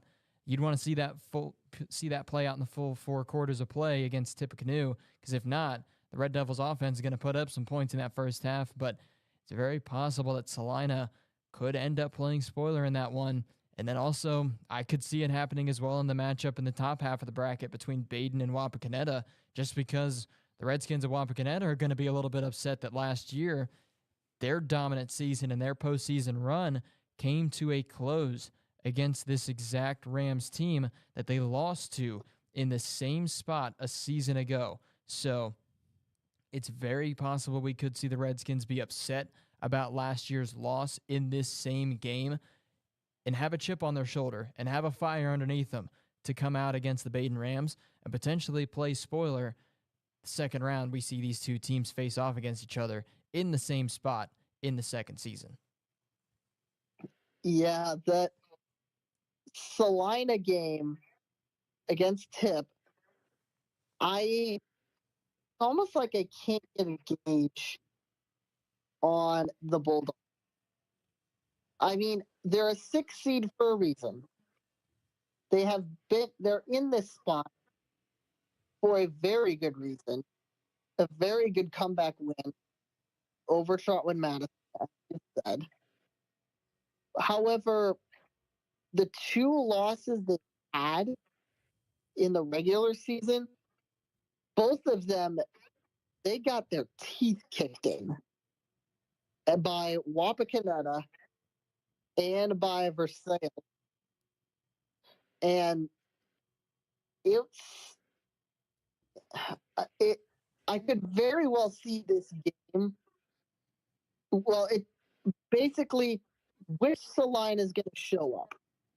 Second half Trotwood Madison, or are we going to see them against Wapakoneta and the performance they had on October 20th? So Salina, I can't get a gauge on. So I'd say Tip in that one. But again, I've been wrong before many times. Let's move on to Region 11. One game we want to talk about in Region 11 quickly before a break. Number 7, Bell Fountain stuns and upsets number 2, London. London, one of the top 10 teams for Division III football in the entire state of Ohio. They were upset by their in-conference foes. Bell Fountain, I beg your pardon. Bell Fountain ends up beating London 35-28. They will play Granville, the number 3 seed, next week. And yeah, that was a rematch of a game we saw play out earlier on during the regular season when it came to both of these teams. London was the team that won very convincingly during the regular season. They won that game on the road against Bell Fountain 36-6 during the regular season. So this Red Raiders team in London getting taken down in the postseason by Bell Fountain and the Chieftains, kind of surprising because London was ahead early on in the game. They were leading very convincingly earlier on in the game. I believe 21-7 was the score at one point. And now you take a look at the final score, 35-28. Bell Fountain absolutely stuns London. And the big question is going to be, are they going to be able to stun 3-seeded Granville in the regional semifinal game too? Well, it was a big comeback win for the Chieftains. And anytime you have a 4-star prospect quarterback in Tavian St. Clair in your backfield, especially for, well, any level of high school football, if you have a quarterback with that much talent, no lead is safe. So Bell Fountain, just an incredible performance to pull that game back. And I'd say they're definitely in the running to beat Granville. Obviously, Granville's still a very solid program, but should be very, very fun to see how Bell Fountain does against a Granville team that in recent years has given up a significant amount of points. 27 in their first round win and 29 in their second round. Yeah, Matt, John, you guys have worked pretty hard through this first hour and a half of our show. I'm going to give you guys a break. It's time for a break. We'll be back.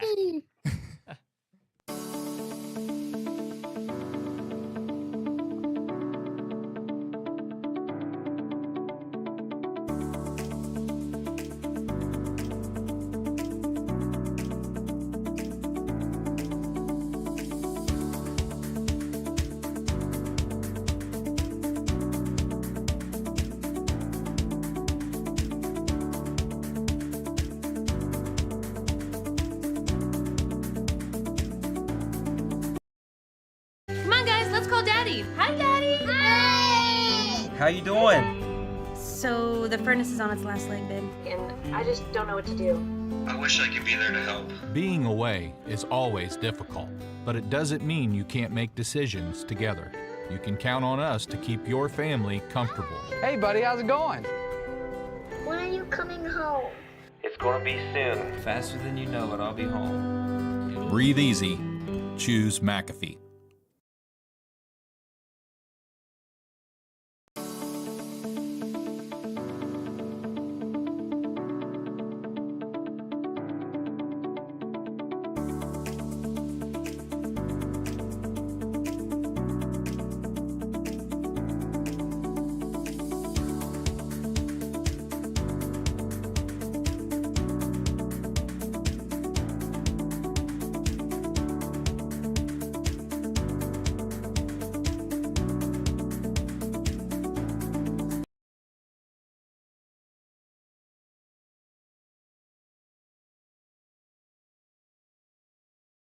Come on, guys, let's call Daddy. Hi, Daddy. Hey! How you doing?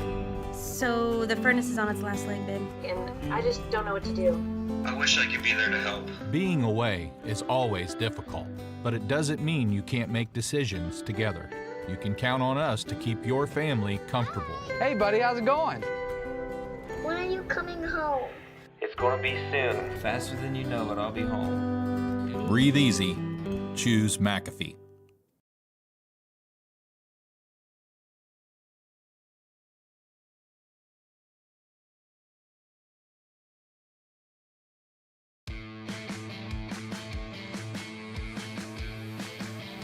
We welcome you back to the TKDS Sports Network. We are a little over halfway done with the show. We are live until 11. Jackson Lightcap, Matthew Pennington, Jonathan Snyder on the TKDS Sports Network. We're moving along, and let's move on to Division 2. We will talk Region 8. 4 games to talk about. The number 1 seed, Anderson Raptors.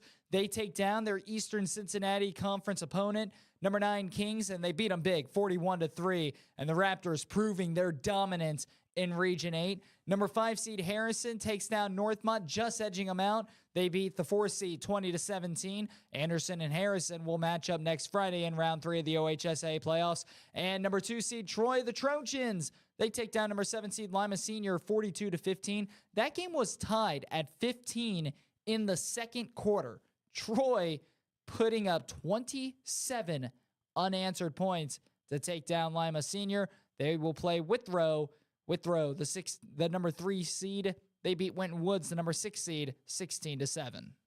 And yeah, that was a big win for the Troy Trojans. As you mentioned, Jackson, the game tied at 15 apiece, and then 27 unanswered points for the Troy Trojans. Absolutely dominant after that game was tied at 15 all. Troy was up 15-7, and then Lima Senior was able to score in the second quarter to tie it up at 15 apiece. But after that moment, it was just complete and utter dominance by the Troy Trojans throughout the remainder of the game after it was tied up at 15. Not too surprising, though, that Troy was able to win as big as they were, just because this Troy Trojans team, they've looked good pretty much all season long. I was taking a look, and I kept stalling a little bit. I was not sure if it was tied at 15 all at the half. I thought Troy had scored, and I was right. They did end up scoring a touchdown, made it 22-15 at the end of the half, or at the end of the first half, I should say. And then it was just complete and utter dominance from that moment on. 20 unanswered points in that second half, 27 unanswered points total since that game was tied at 15 all. Troy with a very dominant win, but they've got a very, very tough Withrow Tigers team to face off against in the next round. Yeah, I almost feel a little bit for Troy, because if you throw them in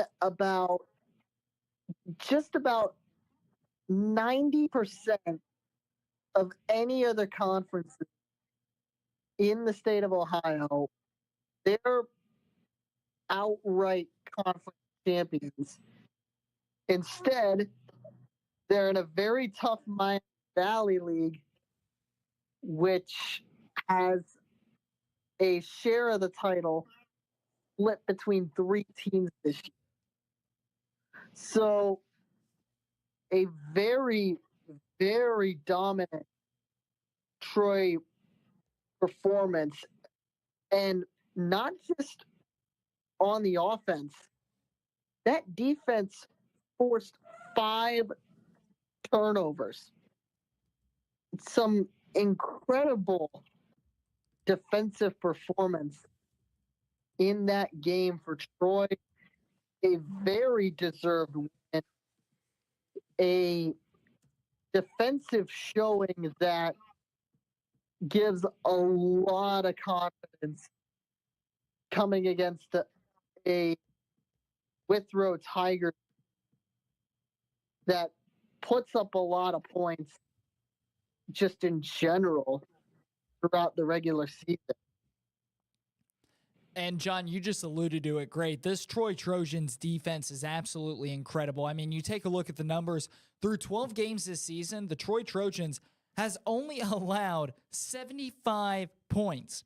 When you allow 75 points through 12 games, that speaks highly on your defense. And yeah, they've gone up. It's not like they've gone up against inferior competition. They've gone up against the Miami Valley League, which has some very, very good teams in it, such as the Tippecanoe Red Devils, such as Xenia's put together a nice couple of seasons over the last few years. Piqua, I know that they had a bit of a down year, but they're also towards the top. Butler, the Aviators, putting together a terrific season as well. So the Troy Trojans, this is a very underrated team. This is a very good team that's led by a tremendous defense. But you turn the page and talk about the Withrow Tigers, who they will be playing against next week. Withrow, Matt, you and I saw them in person last night, and a very balanced offense, but that defense, a massively underrated defense as well. In my opinion, I think this game could be a very good, old-fashioned defensive barn burner. And yeah, the big question is going to be is how is this Troy Trojans offense going to fare against that Withrow Tigers defense? Obviously, Winton Woods' offense has had question marks around it all season long, but Winton Woods really should have even scored in that game. That one touchdown that Winton Woods had was a blocked punt when Withrow was backed up pretty far in their own territory. Punt got blocked, barely rolled around enough in the back of the end zone to stay in the field of play for Winton Woods to pick it up and recover it in the end zone and score a touchdown. That blocked punt goes to the back of the end zone, rolls a little bit differently. It's only a 16-2 ball game. It ends up being a safety, and Withrow wins very convincingly in that game, not by a closer 9-point game. It would have been a 14-point game had that ball rolled a little bit differently in the back of the end zone and rolled out of the back of the end zone for a safety. So Withrow, very dominant on that defensive side. Winton Woods had times where they were able to march the football down the field, but you love to see your defense bend and don't break, and that's exactly what we saw the Withrow Tigers defense do against the Warriors last night. Yeah, some incredible defensive performances from the bottom of the region bracket. But on the opposite end, the Anderson Raptors. I mean, how much more can you say about this offense? It has nearly put up 500 points in the regular season. I mean, just that's something out of Madden on rookie mode. Like, you just don't see that level of offensive explosion. You see it once or twice a year, but you're averaging like 40 points a game at this point. So Anderson has one of the most explosive offenses this year against a Harrison team that has held Northmont to 17, a Northmont squad that I believe turned a lot of heads with their performance in the GWalk. It was a very competitive GWalk for sure, but a 7-5 overall record for Northmont against Division I opponents that they're playing week in, week out, along with some close games against those teams.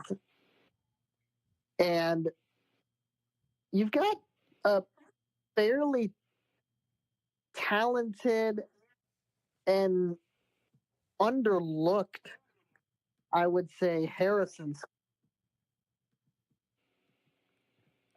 Yeah, and guys, guess what? With the Troy Trojans, they will be heading back to the regional semifinals for the first time in over 15 seasons.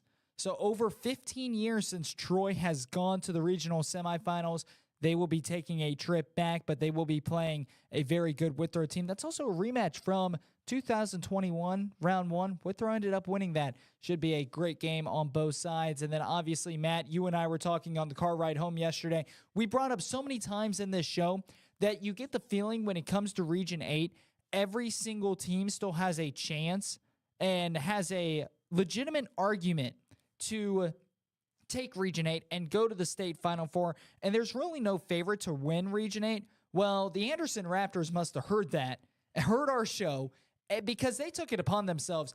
After that win last night against Kings, Anderson's offense, tremendous. We already knew that. Anderson's defense, absolutely amazing. That was really the question mark entering the postseason, but with what Anderson's been able to do towards the end of the regular season and heading into the postseason, there's not a doubt in my mind that Anderson, they are legit this season. This is their season to take Region 8. And yeah, I think it also might have been a little bit of the fact that last year, this region came down to that matchup that we saw last night. We saw Kings versus Anderson. That was the game that was going to determine who was representing Region 8 when it came to the playoffs a season ago. Anderson lost that game last year by 4 points. 46-42 was the final score of that game. And then Kings went on to only lose to Toledo Central Catholic, who won state 52-49 off of a missed field goal just short against that TCC team out of the Toledo area. So this Anderson Raptors team might have felt like they were snubbed off of a state championship run, maybe even a state title last year when they lost to this Kings Knights team. So you get the feeling that Anderson, it might have been a little mix of they heard what we said and they were like, hey, we think we're the only team that can come out of Region 8. Let's go out and destroy this Kings team. It might have been a little bit of a mix of that and the fact that Kings is the team that knocked out Anderson in the postseason in the regional final game last year. Not to mention, Matt, that Anderson, you mentioned, this is a team that has been playing terrific. And there was some question marks at the beginning of the season surrounding Anderson because remember last year, that team that led them all the way to the regional final, the Elite Eight in the state of Ohio, where they ended up losing by 4 to Kings, and Kings eventually went to the state, just as you mentioned. Anderson, they had some question marks entering the season, and it was because how great and how many seniors they lost of a season ago. We talk about their starting quarterback, their star quarterback, Griffin Scalf. He was a senior last year. Not only that, but both offensively and defensively, Anderson lost quite a bit and a very, very talented senior class. So heading into this year, there was a lot of question marks on would Anderson be able to get back to that point because of the role players that need to step up into starting roles and some of the junior varsity players coming up. How will they fill the role of a tremendous class of 2023? Well, Matt, John, there's no question marks now. In fact, this class and the newcomers for Anderson has stepped up, and they've put together a better season last year than what Anderson had. They picked up right where that senior class left off, and that is exactly what great programs do. And yeah, that's why this Anderson team, when it comes down to the teams remaining, obviously you've got Troy, Withrow, Harrison, and Anderson, the last teams remaining in this region, in Region 8.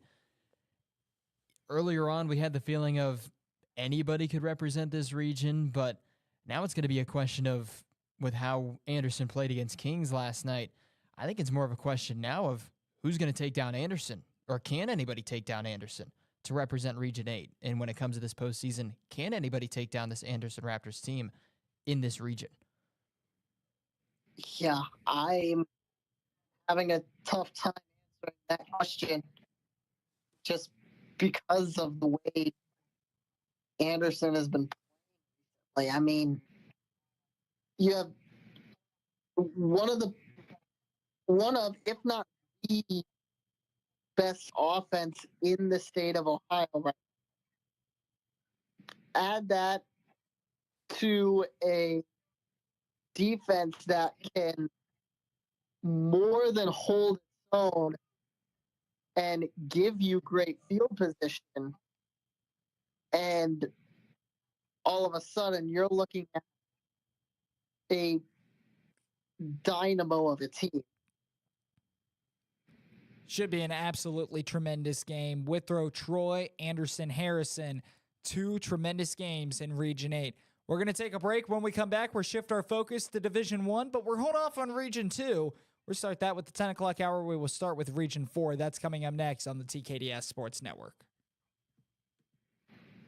Come on, guys, let's call Daddy. Hi, Daddy. Hey! How you doing? So the furnace is on its last leg, babe, and I just don't know what to do. I wish I could be there to help. Being away is always difficult, but it doesn't mean you can't make decisions together. You can count on us to keep your family comfortable. Hey, buddy, how's it going? When are you coming home? It's gonna be soon. Faster than you know it, I'll be home. Breathe easy. Choose McAfee.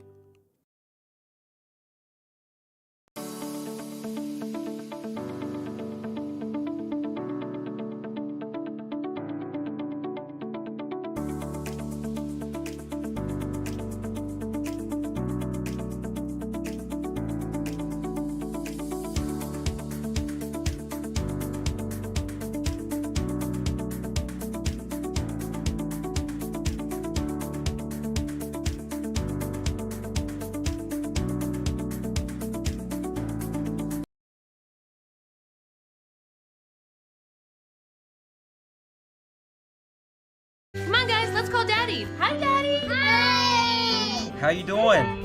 So the furnace is on its last leg, babe, and I just don't know what to do.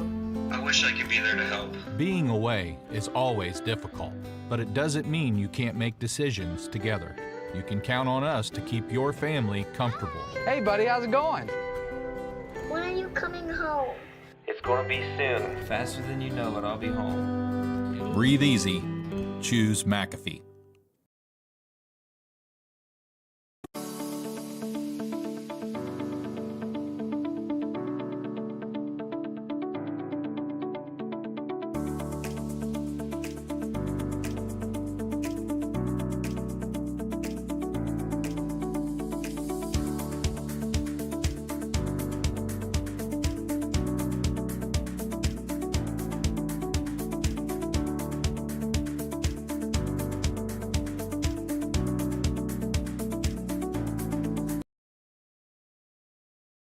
Come on, guys, let's call Daddy. Hi, Daddy. Hey! How you doing? So the furnace is on its last leg, babe, and I just don't know what to do.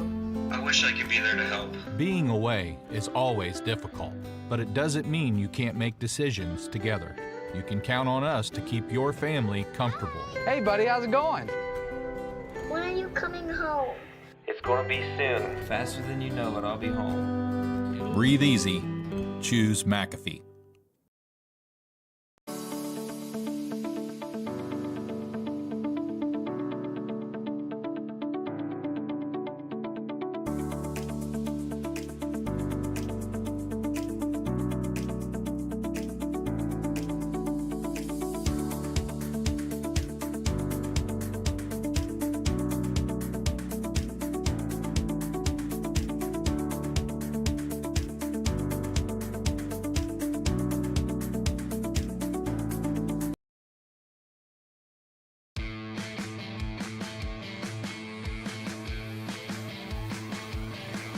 Jackson Lightcap alongside Matthew Pennington, Jonathan Snyder as well on the TKDS Sports Network. Let's move on. Let's talk about some Division 1. We will start with Region 4. And Region 4 in the southwest region of Ohio. We saw number 9 Mason pull off a big upset over number 1 seeded Milford. The Milford Eagles, their undefeated season will come to a close. Mason, the 9 seed, knocks them off 10-9. They will have a date next week with Moeller. Moeller, the 5 seed, they took down their rivals from the GCL South, the 4 seed St. Xavier Bombers, by a final score of 10-7. At the bottom end of the bracket, number 2 seed Princeton continues their dominant season and undefeated season. They beat number 7 Hamilton 31-14. We will have another Greater Miami Conference showdown coming up next week as number 3 Lakota West took down number 6 Elder 24-14. Princeton, Lakota West, a rematch of week 2. And yeah, kind of a little bit of silly season towards the top part of the bracket. Milford, they had a chance to continue the legendary season that the Eagles were on and the run that they were on. It was their best season that the school has had in program history. So 11-0, the best Milford had looked at any given season in Milford Eagles history. But the Mason Comets decided, we're going to put an end to it. And the Comets end up taking down Milford 10-9. A very, very close game between the two schools. If I'm not mistaken, I believe Mason was up 10-0, and then Milford was able to claw their way back, but it was not enough. And we're going to see Mason face off against another really good defense in Moeller. I think that's going to be a great game next week. I agree. And in particular, you mentioned the defense that Mason will have to, and not it the big part that surprises me about that Mason win was the fact that they held Milford to 9 points. This is a Milford team that, if it were not for a certain Anderson Raptors school, we would be talking about them as the premier offense coming out of the East. So holding them to 9 points and getting the win is an incredible defensive performance from a Mason team that at this point, like, you almost have to wonder if you throw the seed number out the, because at this point, 9 and 5 seed, it could go either way. Yeah, just as you mentioned, I mean, when you come into Region 4 is going to be a very competitive through the stretch. I mean, you have Princeton, who put together an undefeated season, and now the Princeton Vikings, it was their first undefeated season since the early 90s. They are coming off their first outright Greater Miami Conference title since the early 2000s and 2003. The Princeton Vikings have put together a season to remember. And this is a team that has been not only buoyed by a tremendous offense, but a great defense as well. I mean, we talk about great defenses, and great defense will win championships. That's exactly what Princeton has. Through 12 games, they've only allowed 124 points per game. So Princeton, tremendous defense, a great offense, very well-balanced offense. But I want to talk about the turnaround from Lakota West, because remember, last time those two teams played, it was all the way back in week 2 of the regular season. Teams change from week 2 to week 13. It's an 11-week difference. And when you look at the Lakota West Firebirds, they started the season 0-2. Since then, they're on a 10-game winning streak. And they've beaten some pretty decent teams within that stretch as well, such as Mason, such as Hamilton, such as Elder. This Lakota West team, the difference for Lakota West, they opened up the season at St. Xavier, lost that game 10-0. Then they played Princeton, lost that one 18-3. And Lakota West, they just did not have an offense. That defense we knew would be stout all season long. But after what they lost from the 2022 season, there were a lot of question marks on that offensive side of the football. And through the first couple weeks of the season, there were a lot of questions on that offensive side of the football for Lakota West. But after that, since then, they put up 33, 35, 38, 34, 59, 34, 10, 42, 69, 24. What's the outlier there? Mason. And guess what we talk about Mason? A terrific defense, one of the best defenses in the entire state of Ohio, and they still got the win. This is a different Lakota West Firebirds team than the last time Princeton squared off against them. This is a completely revamped offense. This is a completely revamped system as well. Lakota West, a 10 times better team than when they faced off against Princeton way back in week 2. And yeah, that was one thing that, taking a look at it, I was reading it wrong. Milford was ahead 9-3, and then Mason scored a late in the third quarter touchdown. There was no scoring in the fourth, but it was a missed extra point that ended up essentially coming down and costing this Milford team the game. But one thing that was also interesting to see and interesting to look at, Milford was without their main quarterback, at least in the later half of the season, the later stages of the season and this postseason. They didn't have Luke Brand. They had to go with Caden Bailey as their quarterback, and that might have been what cost this Milford Eagles a perfect continuation of the season. It wasn't guaranteed that they were going to continue the perfect season all the way to a state title, but the perfect season comes to a close without Luke Brand at quarterback. John, you there? Yeah. There you are. Thought we lost you for a second. No, yeah.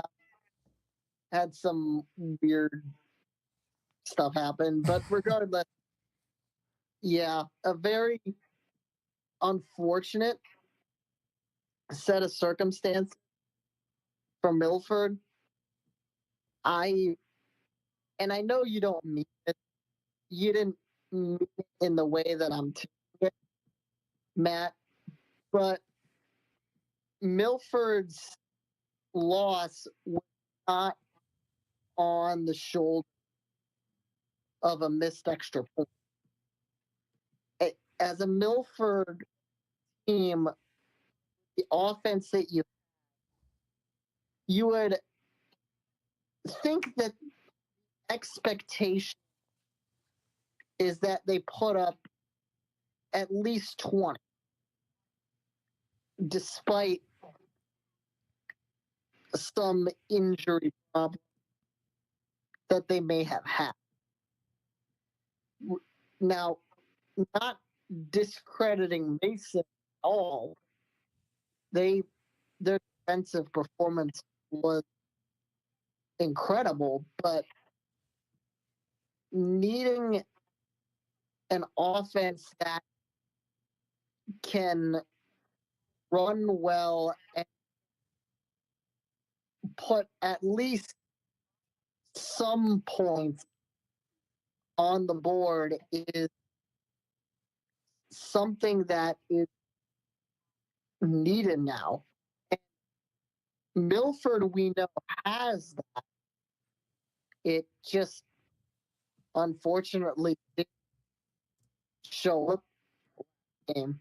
But regardless, some very, very entertaining matchups coming up in the regional semifinal. Yeah, I want to go back and talk about real quick. I want to talk about Milford and the Milford Eagles and that what took Luke Brandt out for the rest of the season. That happened the week 9 against West Claremont.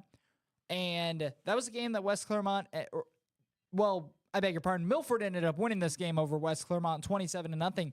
But Caden Bailey, the junior backup quarterback, he came in and took over for Luke Brand, who's also a junior.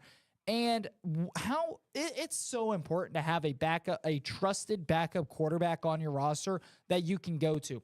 This was the best season for the football program in Milford history. Hands down, this is the only season that they were undefeated through the regular season. And they went to round 2 of the playoffs. Unfortunately, ended up losing to Mason 10-9. But I will say this, when you have such a great team, such as Milford's caliber of a team, you have got to have depth at every single position, including the quarterback position. a trusted quarterback, a trusted backup quarterback who can go in there and make plays and continue to compete for your team makes a world of difference. And that's exactly what junior quarterback Caden Bailey did. Caden Bailey, we saw his numbers this season, 65% completion percentage, 6 touchdowns compared to 1 interception through 3.5 games played. This is a guy who has been, who stepped up for the Milford offense. 7 for 9 to finish out the game against West Clermont with 44 yards. He went off against Turpins, 19 of 28, 4 touchdowns, 1 interception, 239 yards, 13 of 18 against Fairfield for a $148 and a touchdown, 13 for 25 against Mason for 94 yards and a touchdown. This is a very good quarterback to have in your system, and it's really you get Luke Brand back next year, you get Caden Bailey back next year, 2 junior quarterbacks, and Matt, it's almost the same situation with the Centerville Elks we saw a season ago. You had Braylon Newcomb, who was a sophomore, take over for an injured Drake Wells, who was a junior. And then Drake Wells comes back for his senior year. Newcomb comes back for his junior year. And what happened? We saw Drake Wells come back, take the quarterback position. That's what I expect to see with Luke Brand. But we also saw Braylon Newcomb swap in and out and play certain stages of the game. He played a lot of the red zone for Centerville. And it just seemed like Centerville, they were running 2 quarterbacks all season long. It would not shock me to see the same thing happen with the Milford Eagles next year, especially with how great Caden Bailey was. It's still going to be Luke Brand's starting job his senior year, but expect Caden Bailey to maybe have a 1-2 punch, kind of like what we saw with Centerville this year, or also kind of what we saw with the Buckeyes earlier in the year when they were still trying to figure out their starter. And yeah, that's one thing that, taking a look at the box score between Milford and Mason, the most unfortunate part for Milford, it wasn't their defense that led up the touchdown. Mason's special teams blocks a punt. 7-yard, it was only a 7, it says on the box score, 7-yard punt return, so it was a blocked punt.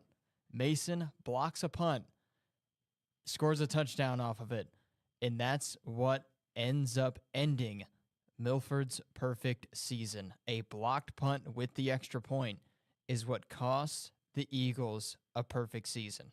It's crazy. You say it, since it was only a 7-yard punt return, it had to have been a block. It could have just been a punt that went backwards. I would be surprised. It could have been a. I would be surprised if, with how good Milford's special teams has been so far That's how it comes down to. It was a block punt, but that would have been crazy. Kicks it straight up in the air. It would have been a punt from myself. About 20 feet in the air and 2 yards downfield. Oh, goodness. With that being said, John, anything else to add before we take a break? Not really. Just some chaos. Why we love it. It's playoff time and it's break time. Time for a break. We'll be back. Division 1, Region 2 coming up when we return.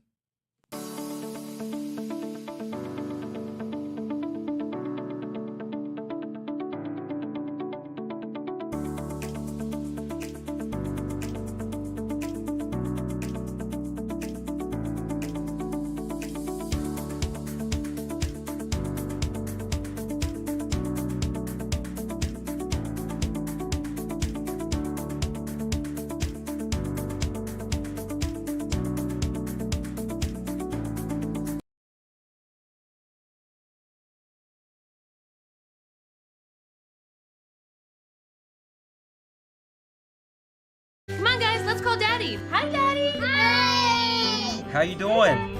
So the furnace is on its last leg, babe, and I just don't know what to do. I wish I could be there to help. Being away is always difficult, but it doesn't mean you can't make decisions together. You can count on us to keep your family comfortable. Hey, buddy, how's it going? When are you coming home? It's gonna be soon. Faster than you know it, I'll be home. Breathe easy. Choose McAfee.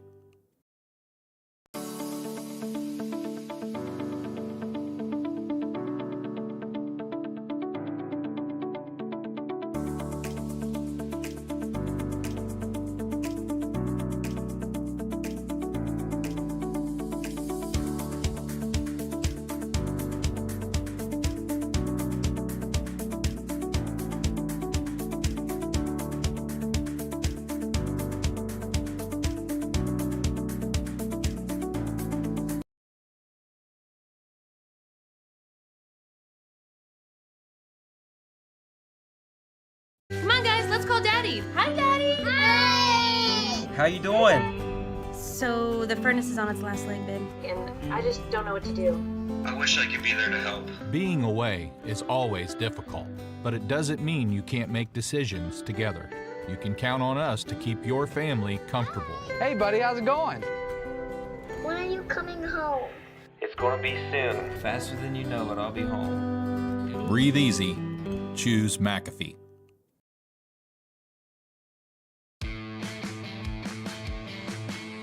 Jackson Lightcap alongside Matthew Pennington, John Snyder as well. We have an action-packed.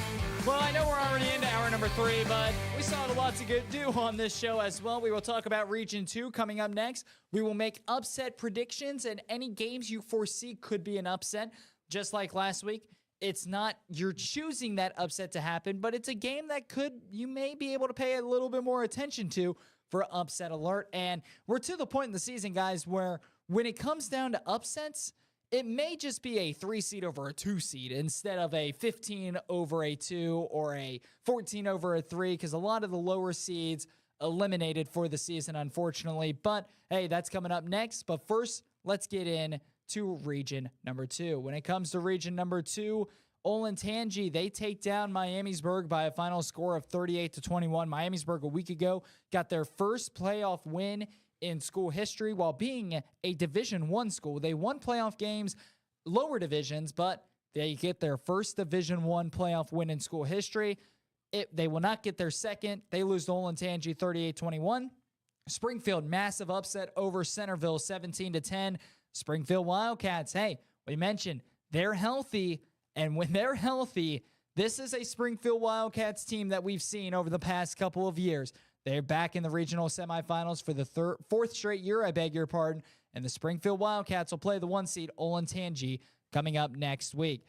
Down at the bottom of the bracket, Olentangy Berlin beats Perrysburg 23-7, and Dublin Kaufman takes down Olentangy Liberty 17-14. We will see Olentangy Berlin versus Dublin Kaufman in the regional semifinals. And yeah, that's the one unfortunate thing for the Miamisburg Vikings when you take a look at the box score of that game. Olentangy essentially won that game in the first half. They were up 17-0 at the end of the first half. Both teams continued to exchange blow for blow in the second half. Both teams scored 21 points in that second half. In Olentangy, the Braves won it by 17, 38-21. So the Braves won that game in the first half. Miamisburg, they were able to continue to fight and continue to keep themselves in it, but if they had played a better first half of football, it's very possible we could have seen a 9-1 upset again, but the Braves of Olentangy, they will move on to the next round of the postseason. And also, it's kind of interesting to see that we had 3 of 8 teams be Olentangy schools of those 8 teams that played last night. And now 2 of 4 teams remaining are still from the Olentangy area.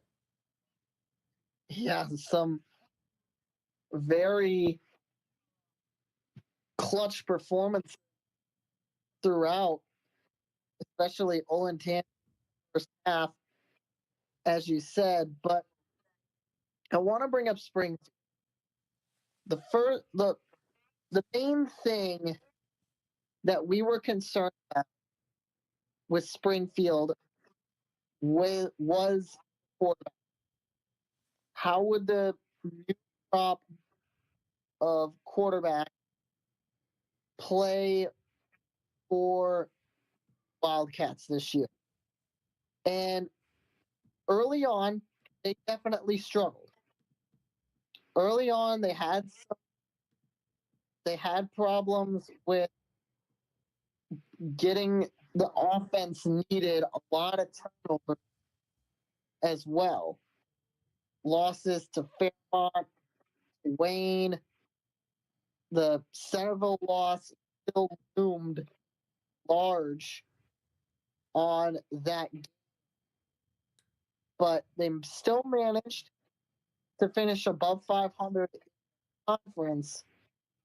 And as we've said before, it's so tough to have a team beat the conference opponent twice. And in this case, Springfield was just able to get the better of Centerville in that game. And all of a sudden, Springfield now in the regional semi. Yeah, John, just as you mentioned, and Springfield, one of the problems that they had through the regular season were injuries. I mean, you look at they beat St. Ignatius. St. Ignatius, a bit of a down year. They lost to DeMatha Catholic, but out of Maryland. But outside of that, then they went on a losing skid. But they got beat up early in the season. A lot of injuries early on in the year, and including their junior quarterback, Brent Upshaw. He missed 4 games through the regular season because of an injury. And not to mention, during that time, they didn't turn to their backup because he got hurt. The backup of the backup got hurt. And it was to a point where you had Aaron Scott, an Ohio State commit, for a cornerback, not quarterback, cornerback, who was playing your quarterback position because of the injuries on the offensive side of the football. They were on their 5th string quarterback this season, the Springfield Wildcats were. Injuries absolutely plagued the city of Springfield and the Springfield Wildcats, but hey, right around that game against Centerville, they lost that one by 8. They started to get a little healthier. Brent Upshaw made his return. It was not a glorious return where he ended up throwing 4 picks in that game. But you see and take a look at what he's been able to do since. He's increasingly gotten better. And not to mention, the reason why he's gotten better is he gets time to develop. But at the same time, he is also getting the playmakers he needs around him. Well, heading into that, really, it all started against Miamisburg. That Week 9 matchup against the Miamisburg Vikings where they came back and won that game 30-27.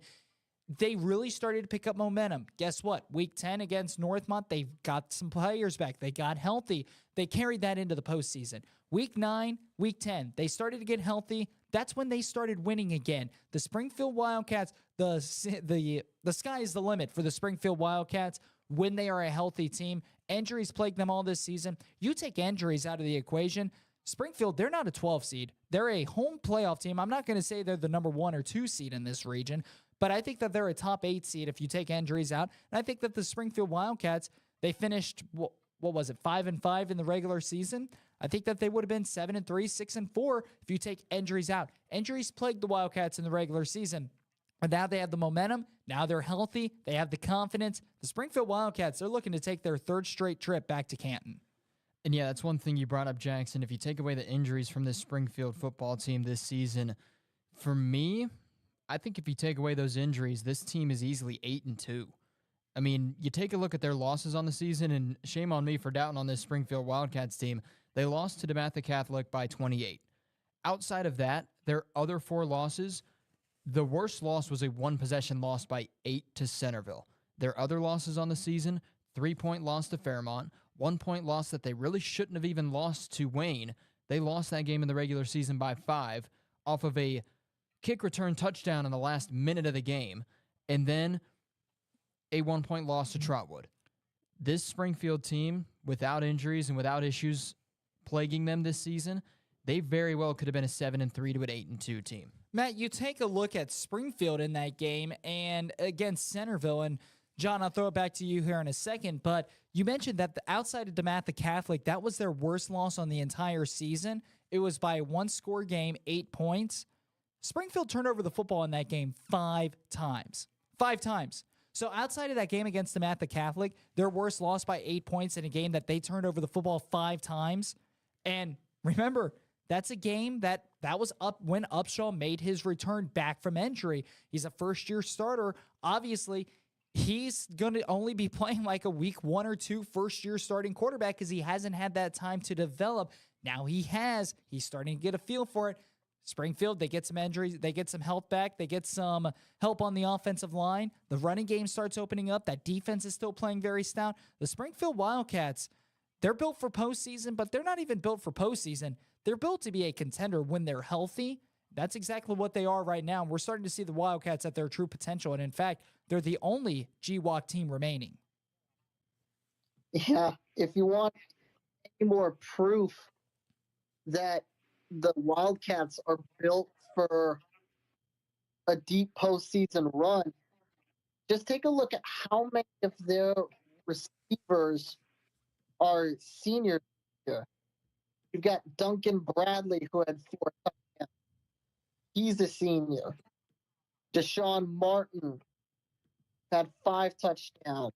He's a senior. You have Jameel Miller, who's another upperclassman, but a lot of their main receiving targets are upperclassmen, and in particular, their top 2 are seniors. So this is a Springfield group whom I feel has a very underrated wide receiver core, simply because of, as we mentioned, the injuries and the fact that their quarterbacks just haven't had the time to develop. So this Springfield Wildcats squad will be a very interesting look against Olentangy.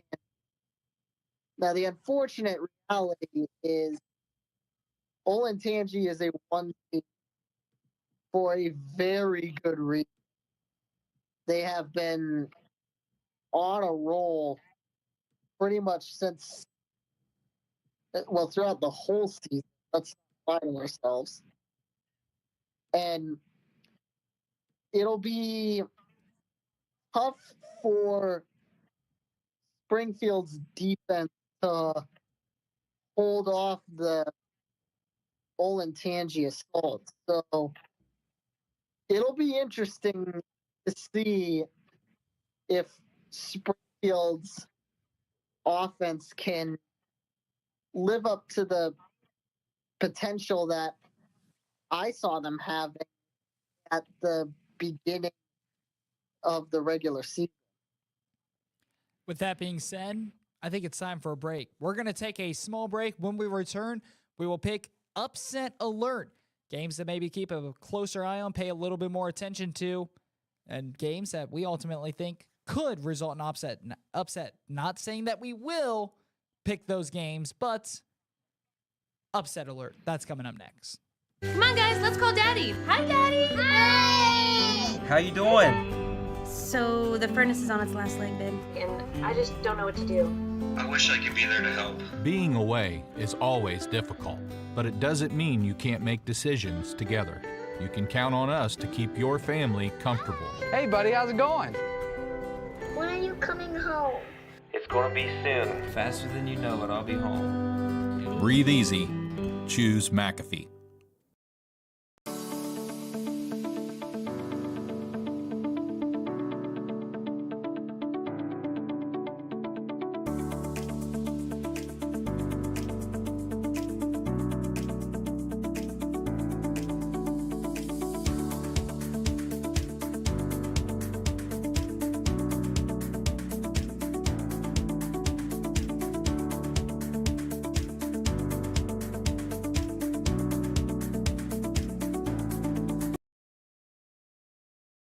Come on, guys, let's call Daddy. Hi, Daddy. Hey! How you doing?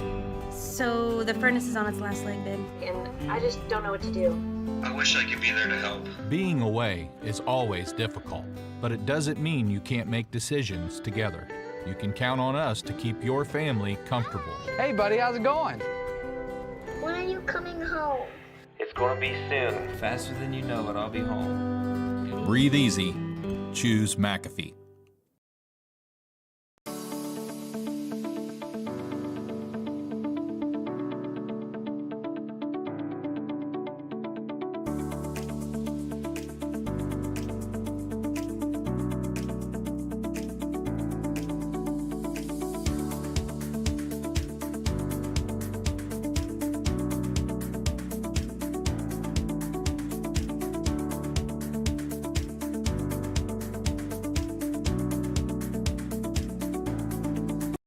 Come on, guys, let's call Daddy. Hi, Daddy. Hey! How you doing? So the furnace is on its last leg, babe, and I just don't know what to do. I wish I could be there to help. Being away is always difficult, but it doesn't mean you can't make decisions together. You can count on us to keep your family comfortable. Hey, buddy, how's it going? When are you coming home? It's gonna be soon. Faster than you know it, I'll be home. Breathe easy. Choose McAfee. All right, guys, we are back to our show. Coming up next after this segment, we will move in to our game pick segment. But until then, upset alert. This isn't necessarily upsets you think are going to happen. What are some games, though, that you could possibly foresee an upset happening? Tell you what, a game that you say that we think could happen, I feel pretty good that this upset could happen. I've got Coldwater upsetting Edison in the third round of the postseason in the regional semifinal, just for the main reason that it's Coldwater. It's a MAC school. If you're facing off against a MAC school, you are going to have a tough game ahead of you. Edison, the 2 seed, Coldwater, the 6 seed. I very well could see this Cavaliers team be a team in the Region 18 final matchup. The big question is going to be, are they going to face off against Liberty Center, or are they going to face off against Oak Harbor? But I've got Coldwater upsetting Edison. Give me a look at Anna over Tri-Village. This is an Anna squad that, yes, the 3-4 conference record doesn't look great, but as Matthew said before, it's still a MAC school. So having the performances that the MAC has had in the postseason so far have been incredible, and put that against, well, a Tri-Village squad has been very, very good, also has not made it past this round in their program's history. So I'd take a look at Anna Tri-Village. I'm going to go into Division 3, Region 12, and the game I have circled on my calendar, I have number 6 Salina going and upsetting number 2 Tip City. Tip City, this has been a tremendous team all season long, and we talk about their turnaround through the season. But at the same time, you look at the later half of their schedule for the Tippecanoe Red Devils, and it was rather weak. Obviously, they played Xenia, but Xenia a bit of a down year this season. After a great start, they ultimately fell off, and that's Tippecanoe played them during their rough patch. They beat Stebbins, they beat West Carrollton, they beat Sydney. That was the end of the regular season, but then they beat Western Brown, Chaminade, Julienne, the Eagles, a very good football team. They win that game by 9. Tip City and the Red Devils, to me, the beginning of the season still worries me, and I know it shouldn't, but it does. And it does mainly for the fact that the second half of the season for Tippecanoe and the Red Devils, where they were destroying their opponents when they were winning games, they weren't against the best competition. We still have seen some inconsistencies from Tippecanoe, whereas when you look at Salina, on the other hand, they've played, I would say, just as tough as a schedule as Tip City, if not even tougher. I would probably say they've played a tougher schedule than Tip City. This is a team that is coming off a big win against Trotwood Madison, a very, very good football team, 41-35. Salina, when they play their best football, this is a very underrated team. That's why I'm going to have to go with Salina over Tippecanoe. I think that their matchup is in favor of Salina and the Bulldogs. Tip City, I just don't know if they have the firepower to keep up with this explosive. I'm not even going to say explosive offense because Tip City's defense is great. I don't think Tip City's offense has enough to step up and play with the Salina offense. That's going to be the key factor. If Tippecanoe wins this one, they're going to have to play from behind. Give me the 6 seed Salina Bulldogs over the Tippecanoe Red Devils, who are the 2 seed. Another upset I've got on my mind, I'm taking a look at the same exact region, the other matchup. Number 5 seeded Wapakoneta. They've got a little bit of revenge on their mind. They lost 16-9 to Baden last year in this same exact game a season ago. Wapakoneta looks really, really good right now. They've got a 10-2 season under their belt. They've lost to some pretty good teams when you take a look at their schedule so far this season. Marion Local, one of the teams that they lost to. You already know how good Marion Local is. Their other loss on the season was against Defiance, a team who's 8-4, and they've had a pretty good season so far this year as well. They've lost both of their games by 3. Since then, they've not lost a football game. They are 10-0 in their last 10 games. Obviously, you can make an argument that, well, Baden's undefeated. They're 12-0 in their last 12 games. But Wapakoneta looks like a really good team right now.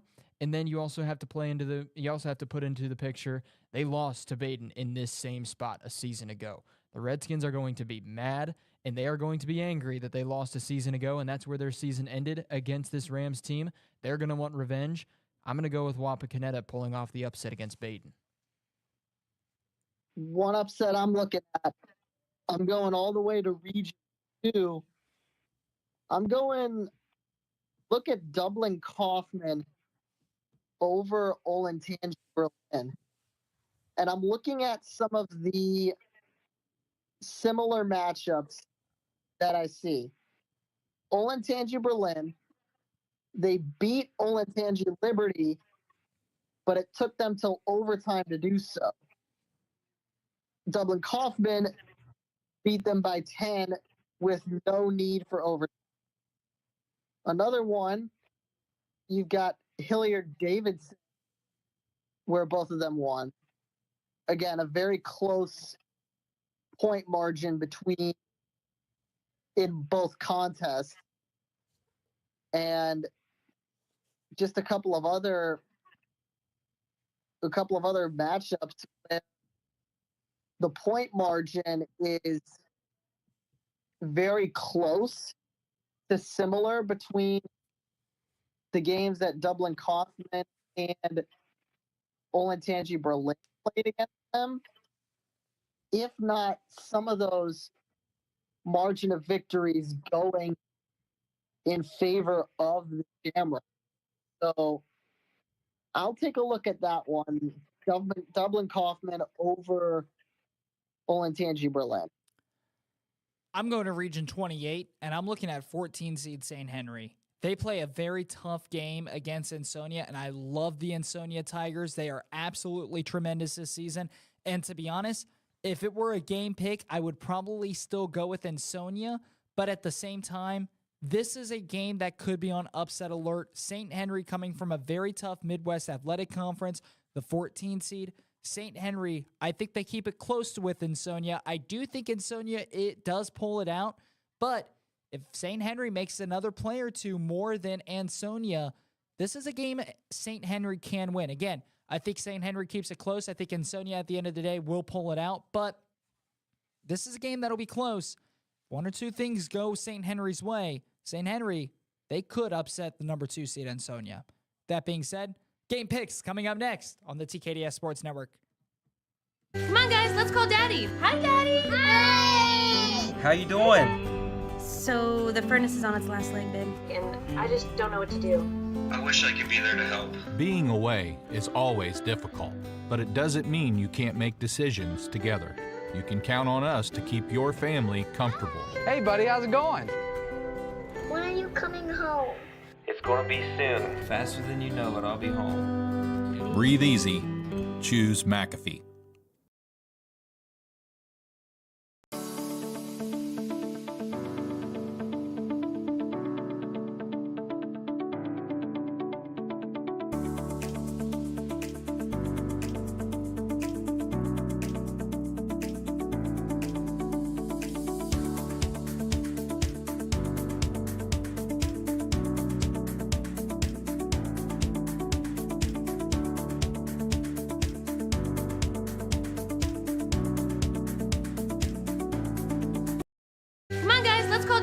Hi, Daddy. Hi! How you doing? So the furnace is on its last leg, babe, and I just don't know what to do. I wish I could be there to help. Being away is always difficult, but it doesn't mean you can't make decisions together. You can count on us to keep your family comfortable. Hey, buddy, how's it going? When are you coming home? It's gonna be soon. Faster than you know it, I'll be home. Breathe easy. choose McAfee.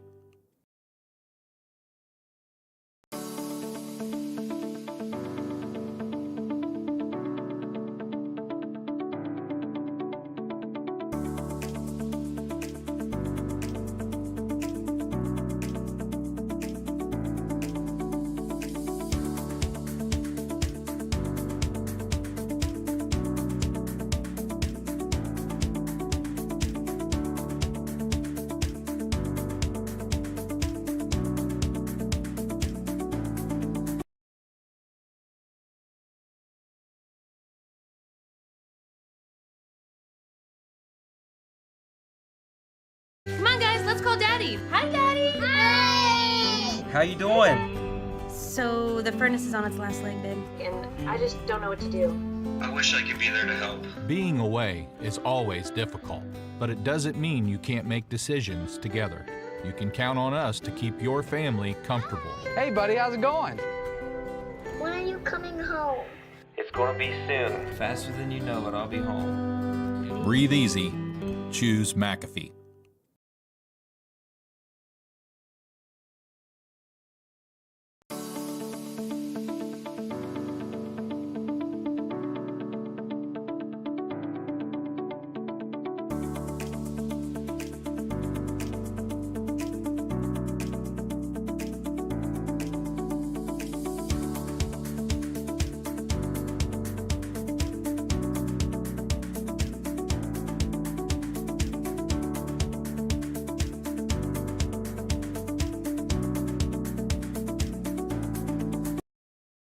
Come on, guys, let's call Daddy. Hi, Daddy. Hey! How you doing? So the furnace is on its last leg, babe, and I just don't know what to do.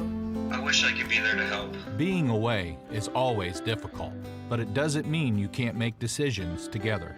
You can count on us to keep your family comfortable. Hey, buddy, how's it going? When are you coming home? It's gonna be soon. Faster than you know it, I'll be home. Breathe easy. Choose McAfee.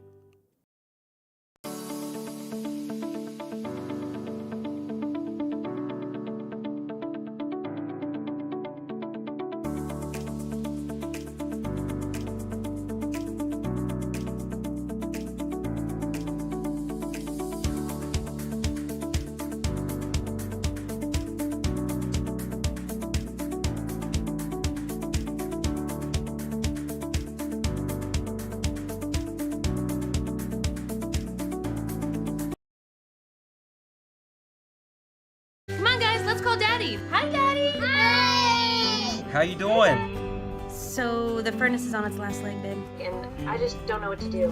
I wish I could be there to help. Being away is always difficult, but it doesn't mean you can't make decisions together. You can count on us to keep your family comfortable. Hey, buddy, how's it going? When are you coming home? It's gonna be soon. Faster than you know it, I'll be home. Breathe easy. Choose McAfee.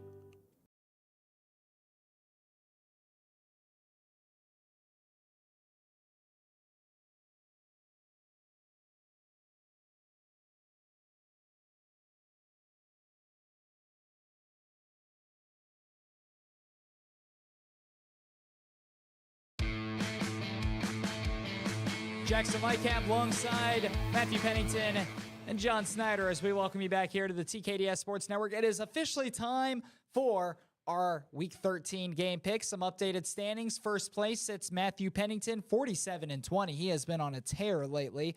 He went 8-2 this week. He is 47-20. He's got a 3-game lead over who sits in second. That's Tim Capel. Tim Capel for the TKDS Sports Network in second, 44-23. I sit in third, 43-24. 4 games back from first place. David Marshall sits in fourth, 8 games back from first place, 39-28. John gets out of the basement. He is now in fifth, 37-30. A tremendous week for John. He is 10 games back from first. And Kevin Fowler, he is back in the cellar, 34-33, 13 games back from first place. The true question is, are you going to tell that to Kevin? Or are you going to say that to his face that he's in the cellar right now? But no. He already knows. He already knows. That's just mean. That's just mean, man. John, any remarks to getting out of the cellar? I hope I don't go right back in it. I was waiting for the trademark John. Woohoo! Oh boy, let's move on. We have 9 great game picks coming up for week 13 and the regional semifinals. Starting off strong, West Jefferson versus Fort Fry. Any takers who want to start it off, or you want me to? I'm going to let you start it off. You usually don't start it off. You get to have fun starting it off today. Go West Jefferson. I'm going with the Rough Riders in this one. West Jefferson, I know Fort Fry heading into this one's a little bit more favored than West Jefferson, but I think West Jefferson, coming out of that tough conference, the Ohio Heritage Conference, they have an explosive offense. They have a tremendous defense. West Jefferson, I think that they end up taking this one. This is West Jefferson's year to succeed. I'm going to go with the Rough Riders as well in this one. Fort Fry, obviously a phenomenal team, but you know who else is a phenomenal team? West Jefferson. That Rough Riders team with Austin Busher at the helm of that offense has looked amazing so far this season. There's a reason I've brought up and talked about the fact that Austin Busher should be considered for Mr. Football for the state of Ohio. He is putting up those kinds of numbers. I expect him to do the same against Fort Fry. Give me the Rough Riders. Yeah, it's hard for me to go against West Jefferson right now. Give me the Rough Riders in that one. The way that offense is looking with how efficient Austin Busher is, I say West Jefferson. Moving on, Matt, you may have hurt yourself here. You made me go first, and now you have to pick between Tri-Village versus Anna. I'm going to go with the Rockets in this one. I talked about last week that I really want to stick with the Patriots through and through, but as John mentioned, they haven't really had too much experience this far into the postseason. This Rockets team coming off of a huge upset, not a huge upset, but a huge win versus number 1 seed in their region. So I'm going to go with the Rockets in this one. They're coming out of a very tough MAC conference. We said it once. We can probably say it 1,000 times, but every time we say it, it'll be true. The MAC conference is a gauntlet to run during the regular season. Anna fared pretty well in the MAC conference. It's going to help them against Tri-Village in this game coming up next week. I'm going to go with the Rockets in this one. Well, the trend says that MAC schools have been making runs, and I'm going to jump on that trend as well. Give me the Anna Rockets in that one. They have had a very solid MAC conference schedule this year.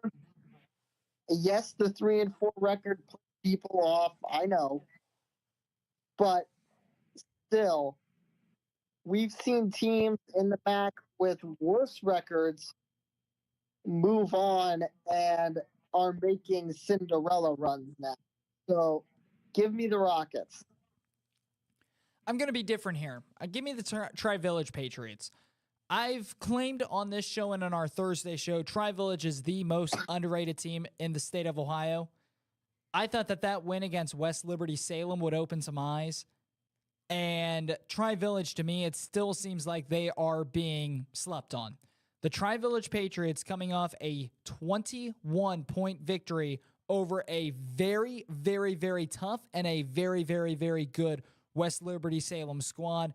I think that Tri-Village wins this one, and it keeps it close, but Tri-Village, they have a chip on their shoulder. They know they're being slept on, and I think that they're going to go into this game, even though they're favored in this one, I think they go into this one with the underdog mentality, and I do think that they pull, I don't want to say an upset because it's a 5 versus 8 seed, but I do think that they end up taking down Anna from the MAC conference. It's going to be very close. Tri-Village will have to play a perfect game, but an incredible defense all season long for Tri-Village. That's only allowed 97 points in 12 games. They've scored 469 points, and I understand that Anna, of course, coming from a tougher conference, they've played a tougher schedule, but at the end of the day, Tri-Village, they played Insonia. Yes, they lost that one, but then they went and played West Liberty Salem in the postseason. West Liberty Salem, a very good squad. They handled them very, very well. 21-point victory. If that game was closer, I probably would have gone with the Anna Rockets. Tri-Village showed something to me last night, and I think they showed something that I've been trying to say on this show since they lost to Insonia. The Tri-Village Patriots are a very, very good football team. They are one of the top teams for Division VI football in the state of Ohio, although they are not AP poll ranked. Tri-Village, you're coming into this one chip on their shoulder. I think they pulled this one out closely against the Anna Rockets. Moving on, Waynesville versus Brookville. John, your turn. Oh boy. The best reaction possible. That's the same reaction I'm going to have to all of these games that we've got on the schedule. But I think I don't know exactly how the offenses are going to go in this. I think it's going to be a more offensively minded game, in particular with the way that Waynesville and Brookville have been playing this year. I mean, both of them have had very solid offenses and very competitive games. But I think I'm going to go on the side of history with this one. Give me Waynesville. Won against Brookville earlier this year. Yes, they're a different team now, but still, Waynesville getting that win away at Brookville is showing me a lot. Give me the Spark. I think I'm going to choose the team from the Southwestern Buckeye League. You keep doing this. You're cheating. Both teams. I'm going to keep this simple, guys. Brookville, Waynesville, two of the top teams in the entire state of Ohio for Division 5. Brookville, Waynesville, in-conference opponents. Obviously, postseason, anything can happen when you have in-conference foes square off against each other. What do we say on the show? Time in and time out. You don't beat the same. It's hard to beat the same opponent 2 times in the single season, especially if they are within your conference. So, John, you're already writing it on our document, and you guessed correctly. Give me Brookville. I think the Blue Devils win this one close. They avenge their early season loss against the Waynesville Spartans. Well, Jackson, you talk about teams, it being tough for teams to beat a conference opponent at the same time twice in the same season. It's very true that we've seen that happen so many different times, but it's also been very true that what's going to happen next Friday is not going to be that. Give me Waynesville in this one. Neutral site game between both of these two teams, the Spartans. They've looked pretty good so far this season to be where they're at. Give me Waynesville in this one. Moving on, Baden versus Wapakoneta. I guess I'll start this one off. Baden, the 1 seed, but we've also seen a lot of inconsistencies. That defense, absolutely tremendous. We've seen a lot of inconsistencies on that offensive side of the football. And Matt, you said it perfectly when we were talking last segment with our upset segment. Wapakoneta, they are playing like a freak of nature right now. Wapakoneta, they're going to be angry after that last year loss against Baden. Wapakoneta takes down Baden in this one. I think it's close. I think it's a good game. Great defense, great offense, but give me Wapakoneta in this one. And yeah, Jackson, you kind of alluded to what I was going to talk about. Give me Wapak. I'm going with the Redskins in this one. They are going to be angry about their loss in this same spot last year to this Baden Rams team. And this Rams team, there's been times where they just don't look that fluid and that consistent on offense. If Wapakoneta's defense can find a way to exploit that, this Redskins team is going to come away at least with a 2-possession win. If not, I still see them winning it by about 3, but I'm going to go with Wapakoneta in this one. In offensive inconsistency, you mentioned that. I challenge that with this. Throughout the regular season, Baden has not scored less than 24 points except for 2 times. One against a 5-seeded Hamilton in a couple divisions above them. Actually, no, never mind. There's only one division above them. And another 10-6 win against St. Francis de Sales. So while the concerns on offense are valid, I also think they may be a touch overblown. Give me the Baden Rams.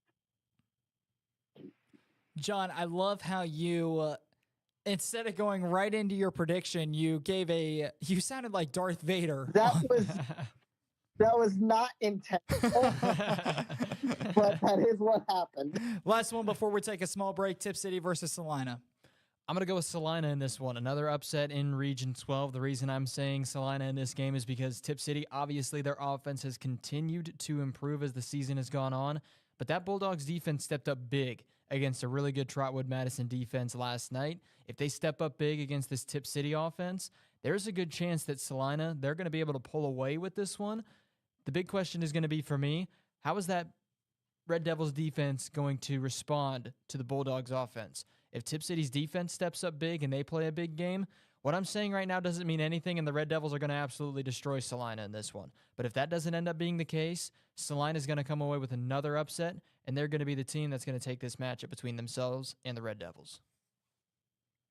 Yeah, I can actually agree with the hesitancy on Tip's defense. Yes, they had a lot of great defensive performances in the regular season, but a lot of those games were also against teams that were having down years.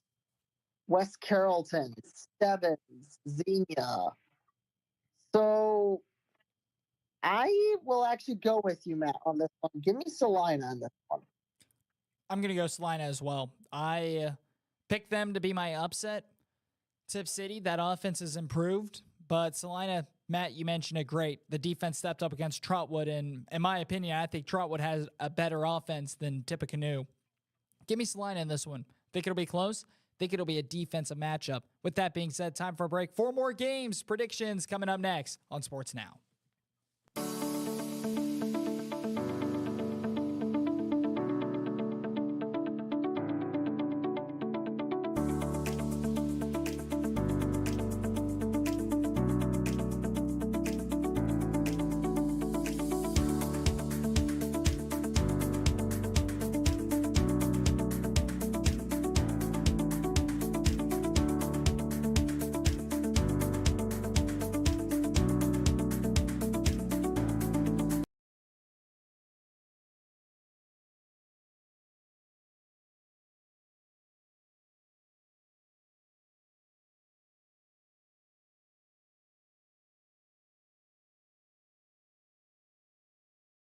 Come on, guys, let's call Daddy. Hi, Daddy. Hey! How you doing? So the furnace is on its last leg, babe, and I just don't know what to do. I wish I could be there to help. Being away is always difficult, but it doesn't mean you can't make decisions together. You can count on us to keep your family comfortable. Hey, buddy, how's it going? When are you coming home? It's gonna be soon. Faster than you know it, I'll be home. Breathe easy. Choose McAfee.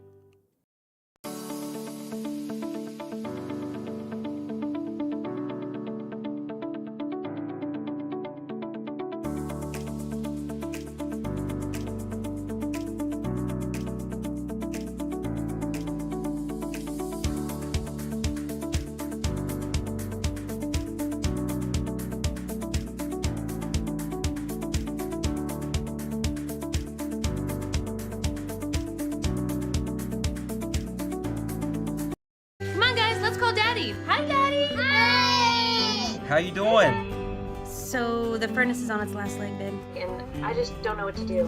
I wish I could be there to help. Being away is always difficult, but it doesn't mean you can't make decisions together. You can count on us to keep your family comfortable. Hey, buddy, how's it going? When are you coming home? It's gonna be soon. Faster than you know it, I'll be home. Breathe easy. Choose McAfee.